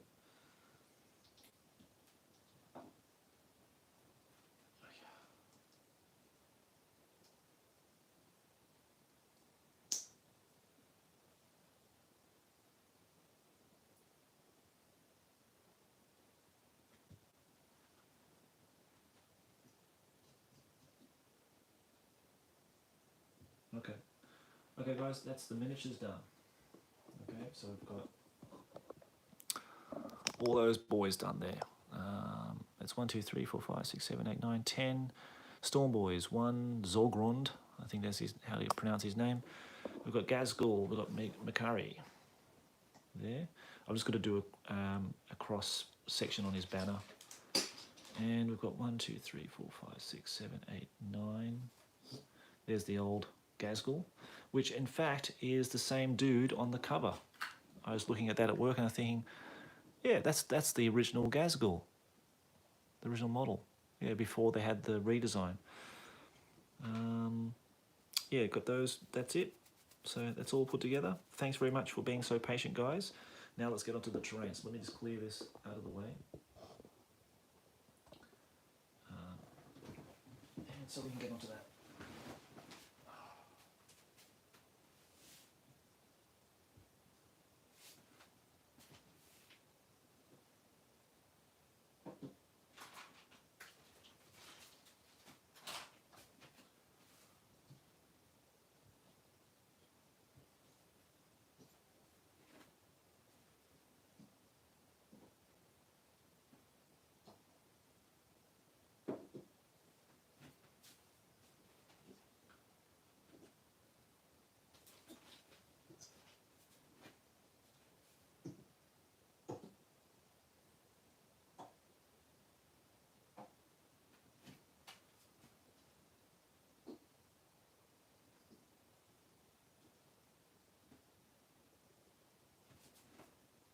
Just varnish the jeans still, as I must say. Very good, mate. Very nice indeed, sir.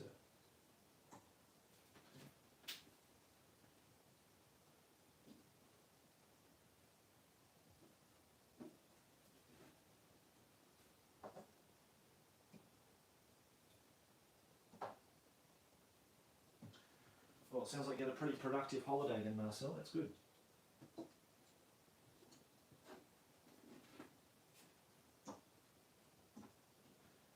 Okay, they're out of the way.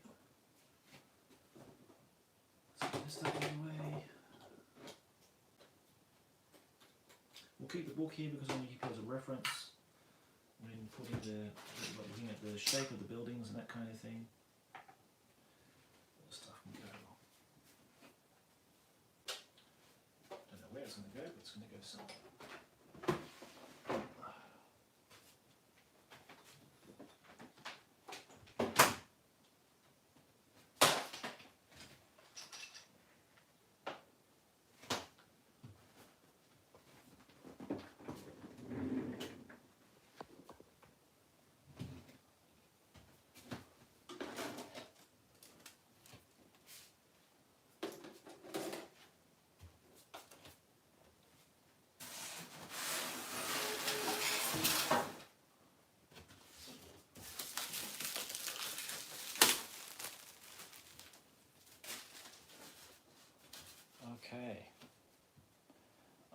I've got some foam, like this is called mirror board.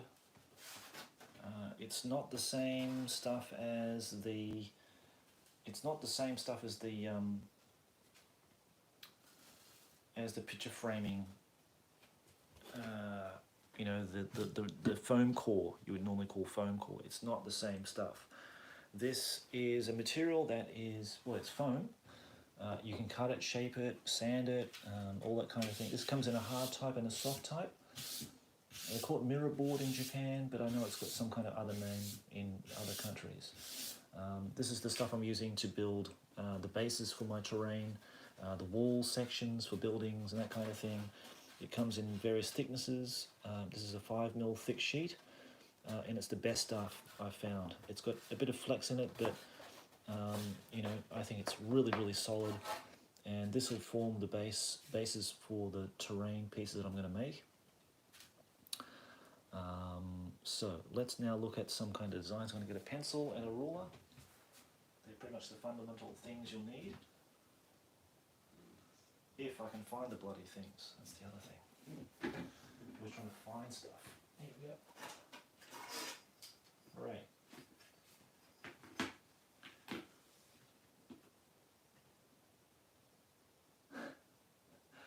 Yeah, green bases on those GN stills, mate. Yeah, do it justice.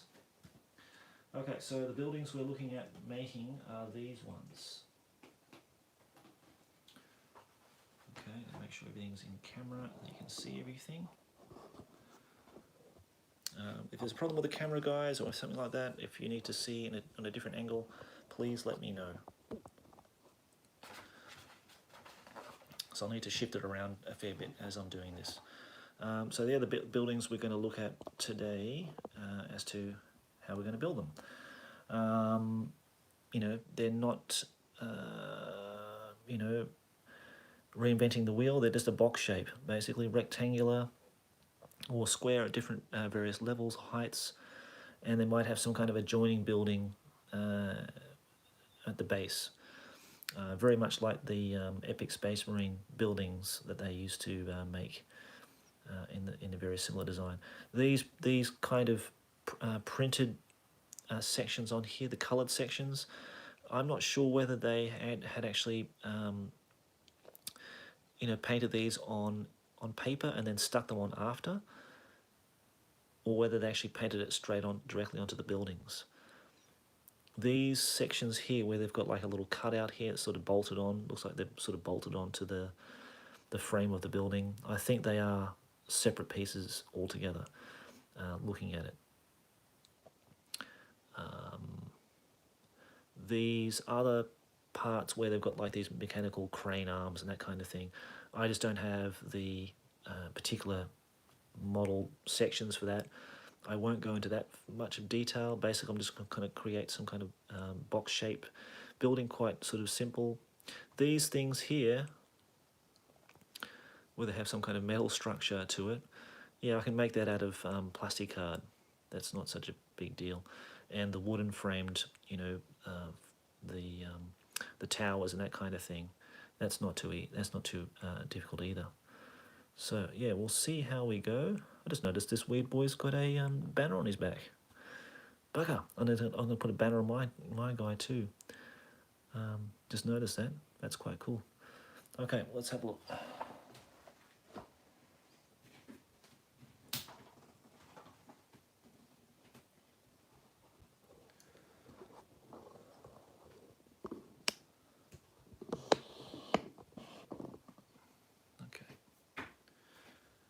Okay, I'll have to use one of the models as reference as well. The Storm Boy. Just for scaling and that kind of thing. Going to look at the Train Tutors channel as well, if you're not familiar with the old mate at Train Tutors.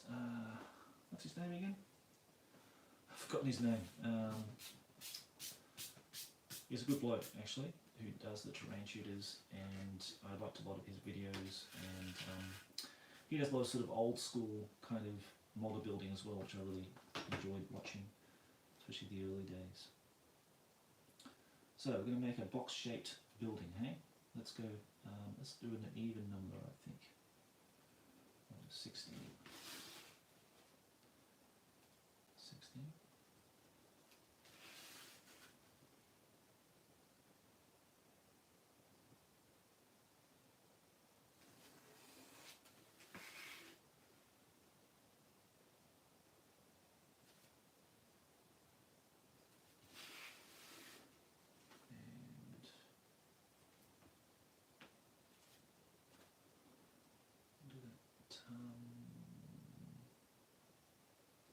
At 12, make a small outpost for the start.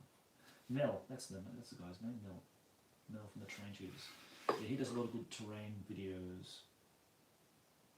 You know, I'm not a terrain expert by any stretch of the imagination. I never would say that I am. So if you're looking for someone who does really good terrain, Mel is the guy to go and see. Because he sort of started around the same time I did, and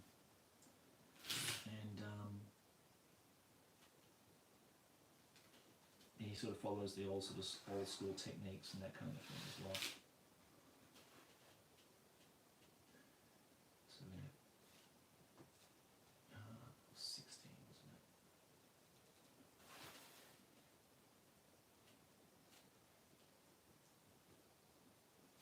16 by 12. 16.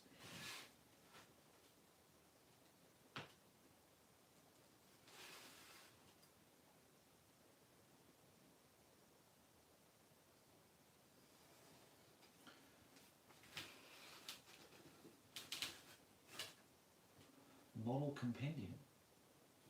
What's the model compendium, mate? Okay, we've got 16 by 12, 16 by 12. It's going to be like 2 of the walls. And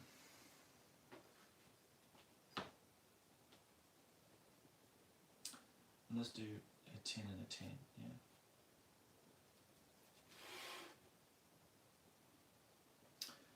By 12, 10, 10.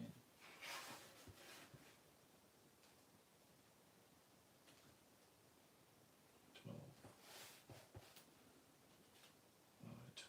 Just start with something really simple and easy.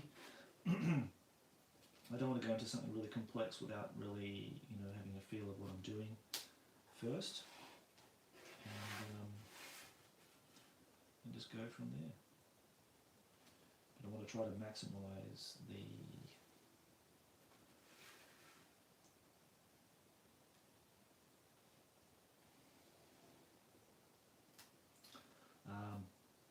the amount of foam board I have.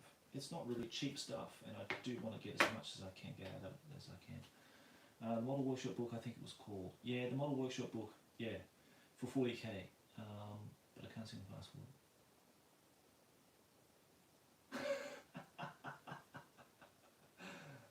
Fast forward? What are you talking about? Fast forwarding?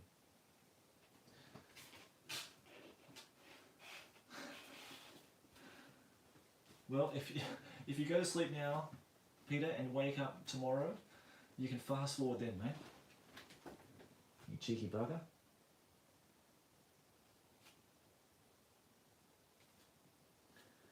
Okay. Let's start cutting these out as our basic shapes. And we'll stick a roof in there as well. And some doors and that kind of thing. I like it with the orcs being so primitive, they're not so high tech, so everything's made of wood and brick, which is handy.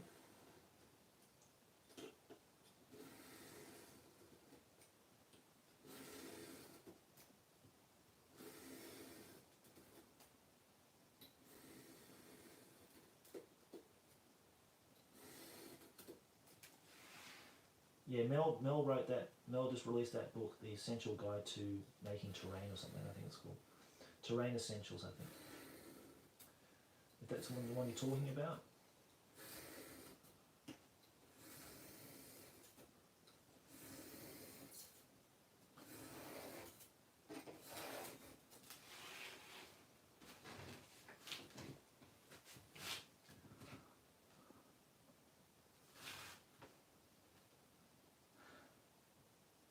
Now, if this is boring as hell, please let me know.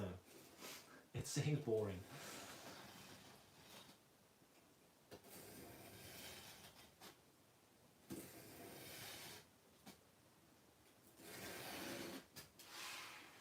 And I might have to just, you know, once we've done the basic shape, next time I come back next week, I'll have stuff already pre-cut, ready to assemble and all that kind of stuff.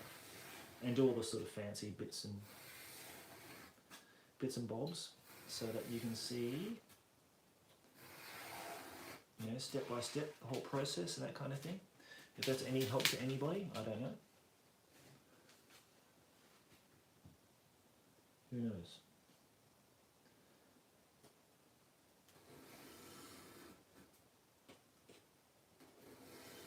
But really, I need to get some new blades for this knife too. It's not very sharp.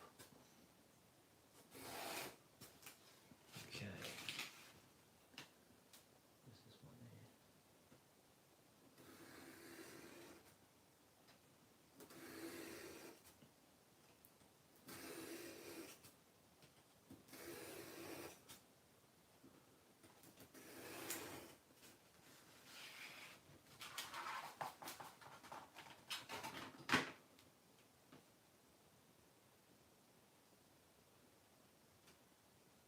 Bloody cats are screaming and yelling outside again. I see a full moon or something, I'd say. Okay, let's see if we can get these out here.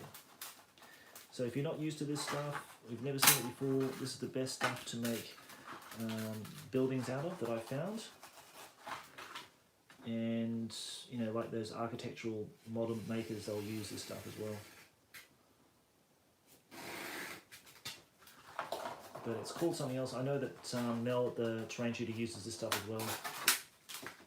But it's called something else, and I can't remember what it's called now.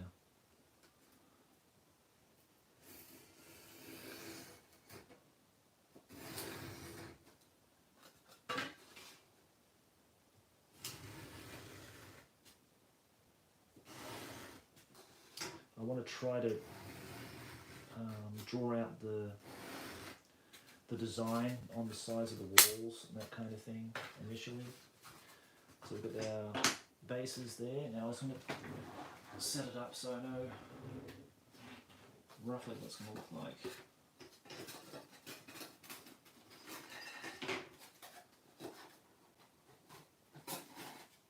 Quite narrow and a little bit longer, nice rectangle box shape. If things don't line up exactly, I can always sandpaper back because it looks like it's going to be out by 3 or 4 mil there, which is quite weird. I don't know why that is there.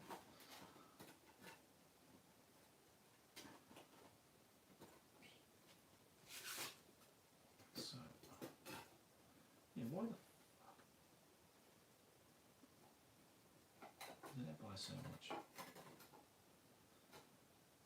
Okay, and then I've got to put in a roof section. So it's going to be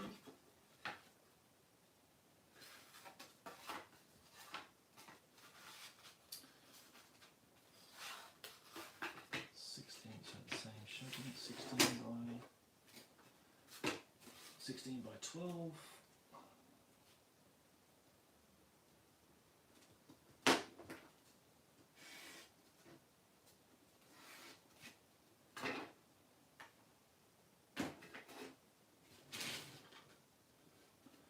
Is it? Because, I don't know.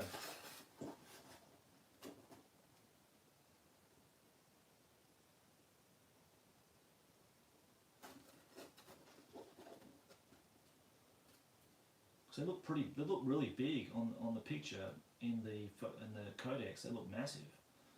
They look really, really high. I mean, they're supposed to be multi-level, I guess, but you know, that's the height of the orc, and you know, if it's like multi-level, that'll be like the second level, so like a window here, and then you'd have the top of the roof there as well. I don't know, I think it should be okay, but like again, it's a test for me because I've never made one, so we'll see how it goes. If it's too big,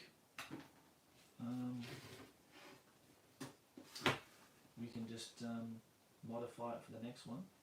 I do want to make about 3 or 4 of them, at least.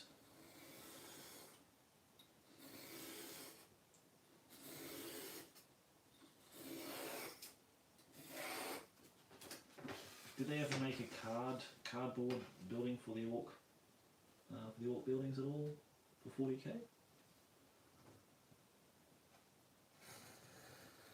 Hey, Owen's here. Hey mate, how you doing?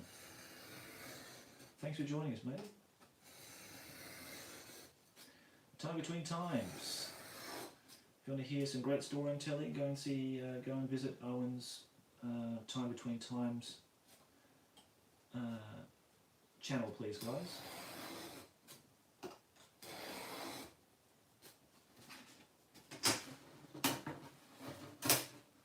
Okay. Alright, so that's going to be the roof section, yeah? So let's have a look what else we've got here. So yeah, as Sneb has pointed out, it's going to be a tall building, but I think, you know, we're going to put some windows in there, like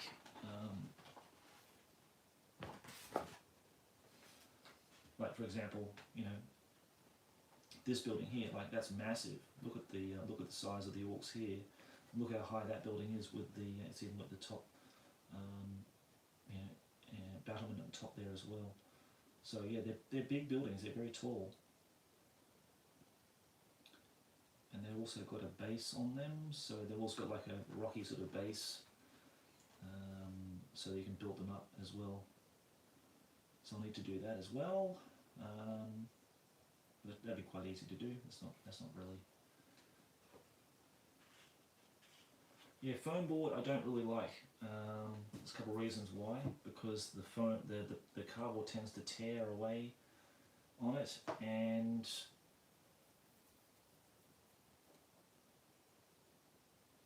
that's the main reason why I don't particularly like foam board. I much prefer this stuff. It's much more durable. Like it's really solid, super solid stuff. And that's one of its biggest benefits, I think, for me anyway.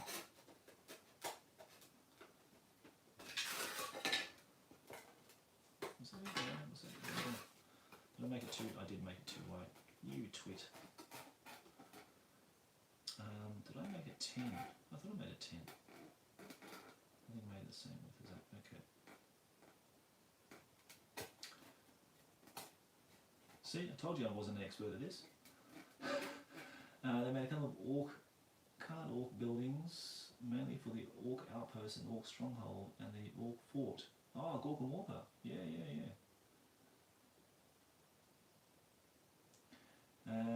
Will you paint it with this structured paint also to get a rough surface? I mean, yes, I will paint it with the Vallejo texturing paint.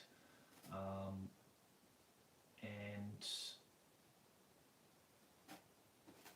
I'm thinking I'm going to do that. I'm not absolutely sure, because even with the Imperial buildings, I think I'll just leave it like this.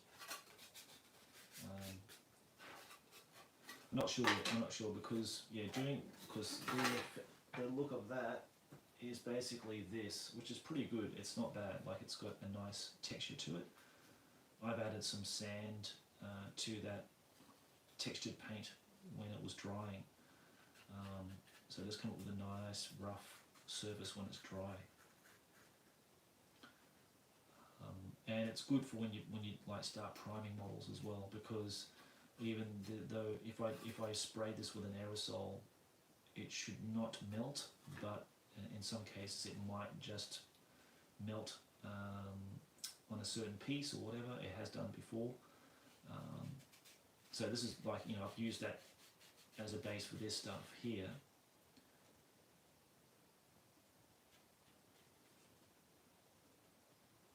And I can shape it and carve it and bevel it, you know, at the edges and that kind of thing, which is really nice.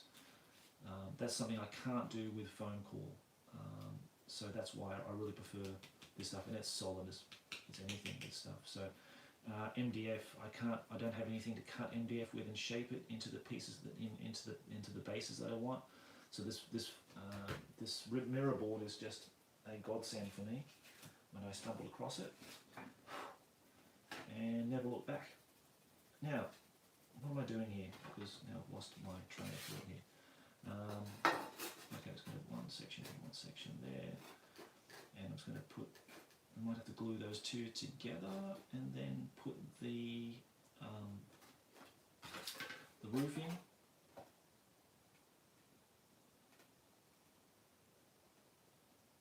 No, I don't want to do that. I want to actually mark where the coloured strips are going to be. So if I go 20 down and 20 down. Like I said, this is the first time I'm really doing it, guys, so I'm not an expert on this. Maybe you can do it better in a better process, or maybe you have a guidebook or something like that that shows you how to best approach making orc buildings. I would love to get those 40k terrain modelling guides again. I don't think I actually had them. I'm not sure. I can't remember. Back in the day. So if you did that, and I just did it 20 by 20, and then how wide was it again? Was it 16? Wasn't it? Yeah, 16. And then it's not even 16. Shit, I cut it a little bit short. It's 15.9. Bugger.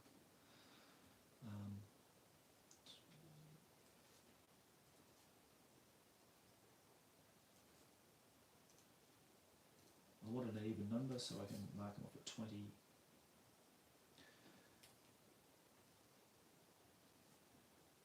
There's a reason for that, because looking at the patterns,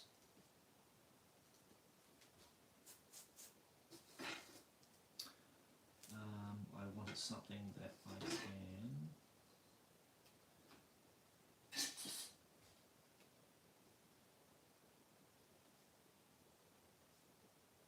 section those off.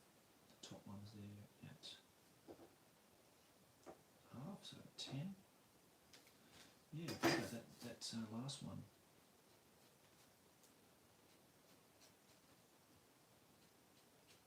We might just put some nice simple triangles in as a design for this. Now I don't know whether it's best to do it this way and paint them on, or to have it painted on a piece of paper and then stick it onto the buildings. I'm not sure. I'm going with what I feel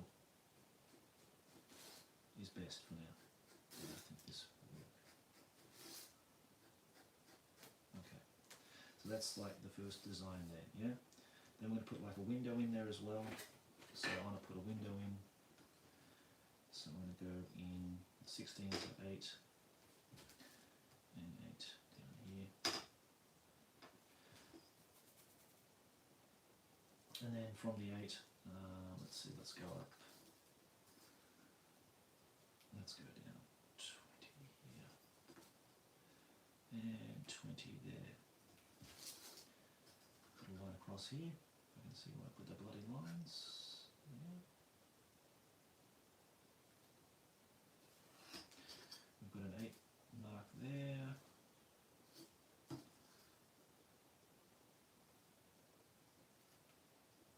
I try to be exact as I can because I really dislike being out by a few millimeters here and there. It really pisses me off.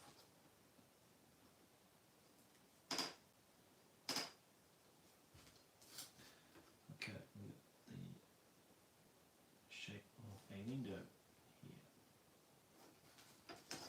And did I put down 20? Maybe. Let's go 30. No, let's not do that. Let's go 25.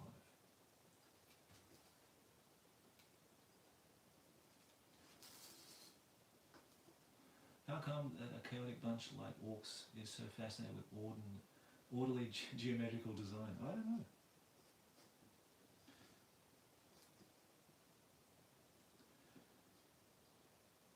Oh, that seems to be out.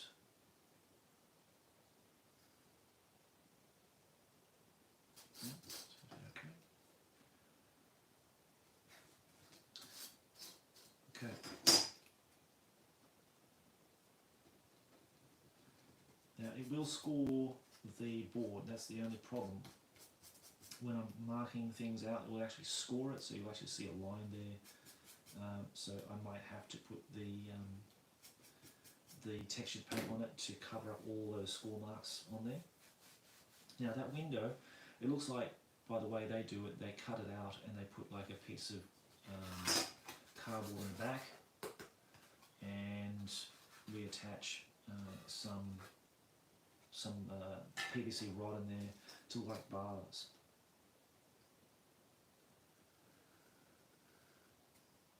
So let's try that. Again, I want to try to do this once a week, guys, and just keep on top of my terrain building, because otherwise it will just, you know, fall by the wayside. Sometimes I get really like a spurt of inspiration to do terrain, and then, you know, then I'm back on the model painting and stuff like that, and other stuff, and I don't get back to doing my terrain. And terrain's in 40k is really important because you need a lot of it, and I really want a nice table with new terrain on it. Luckily Paul had those old classic cardboard terrain features from the core set with us the time we played, so we had some kind of nostalgic terrain there. But the rest of the terrain in the store was pretty ordinary, so.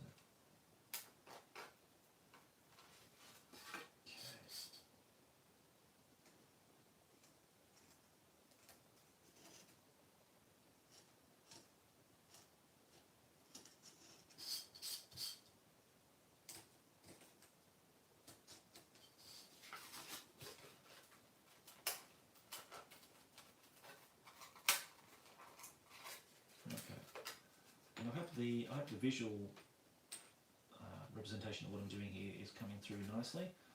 It looks very blurry on my side when I'm looking through YouTube here, so hopefully it's coming through nice and clear on your side, guys. Please let me know. Please give me feedback. That's very important. Otherwise, I don't know. Okay, so they've got the shape of our window there.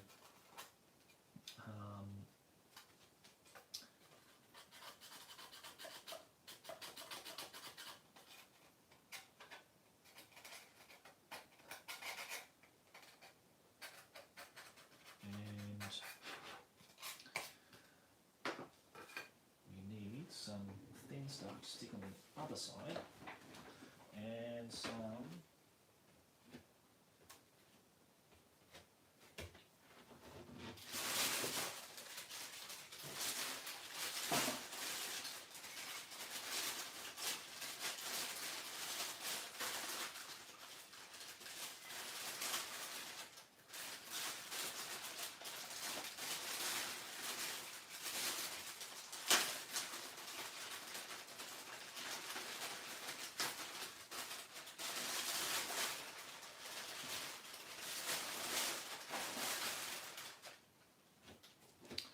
okay, I've got some plastic card that will do the trick.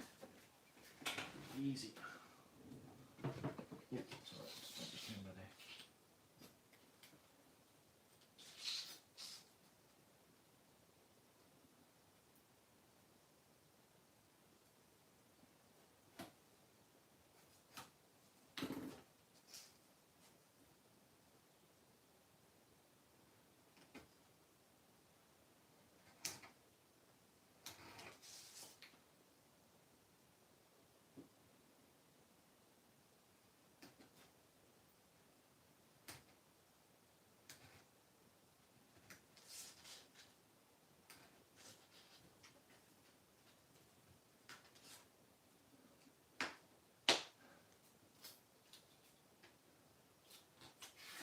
Glue on the right side, Josh, don't glue on the outside. Okay. They'll glue on that side there to cover that hole, the window. Shit, I hope I did that large enough.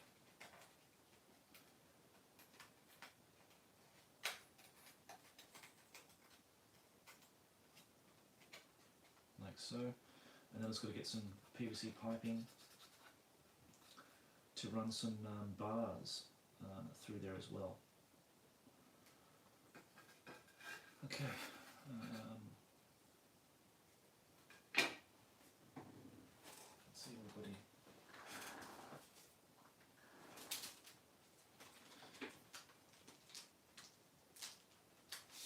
some 1mm round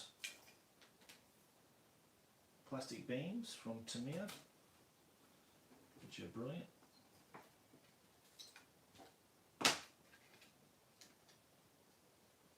And they'll do nicely.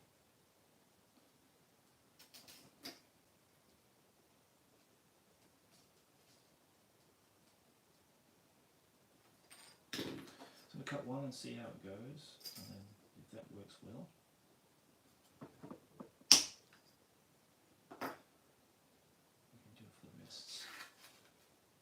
I was actually hoping to stick it up in there and then glue it in the bottom.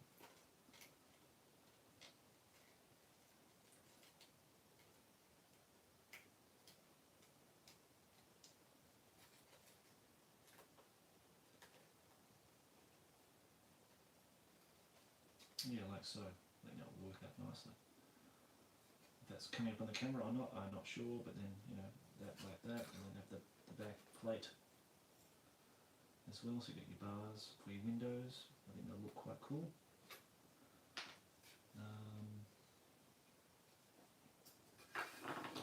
Okay, let's get some of those.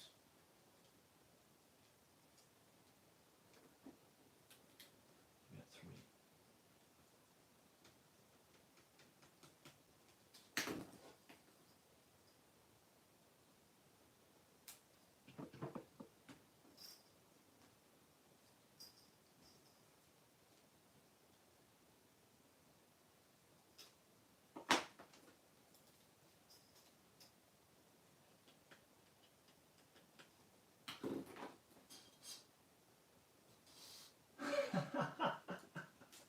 Yeah, go to the paint chat, guys. You know, don't be bored to death by looking to me doing this terrain. It must be the most boringest bloody thing you've ever seen in your life. So I'm surprised anybody's watching.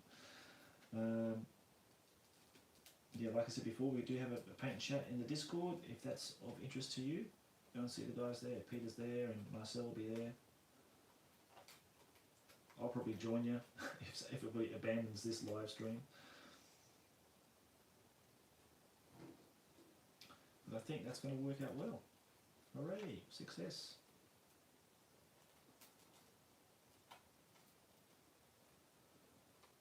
They don't even have to be straight really, but I you know, just me being me, I want them to be straight.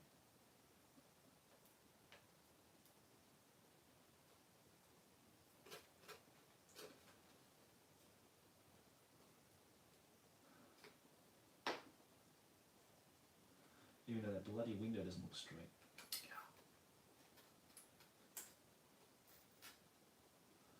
Like so. So that wasn't really too difficult to do, was it? Now the Discord link is on my banner, so you go up to the top of this screen here,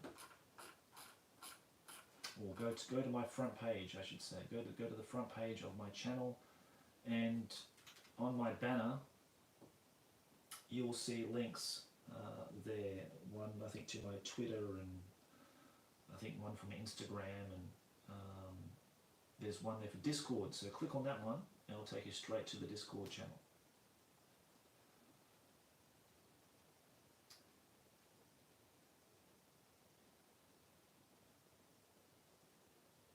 And I just noticed this stream is now 1 o'clock in the morning. I think I might end it here, guys. And I think if people want to go to the Discord channel and chat there further, you've seen the first part of this terrain build,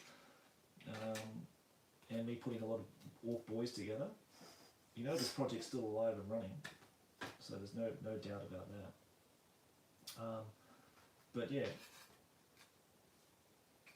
the next week you'll see this being, you know, obviously progressed a little bit further and maybe put together and that kind of thing, and we can look at, you know, adding some extra bits and pieces to it, to the building itself. So hopefully this has been thanks Alan. Hopefully this has been helpful to some people out there, or it's just been, you know, keeping them company with the good company of people joining the stream. But I might catch you guys on Discord in a few moments after I've taken a loo break and grabbed a beer from downstairs. But thank you very much, everybody, for watching. I really appreciate your support. Again, if you want to go to Discord, the links are up on my banner on my YouTube channel here. So take care, everybody. Enjoy your Mother's Day. Especially if you've got a wife, don't neglect her. I didn't do it today, and I'm in the good books today.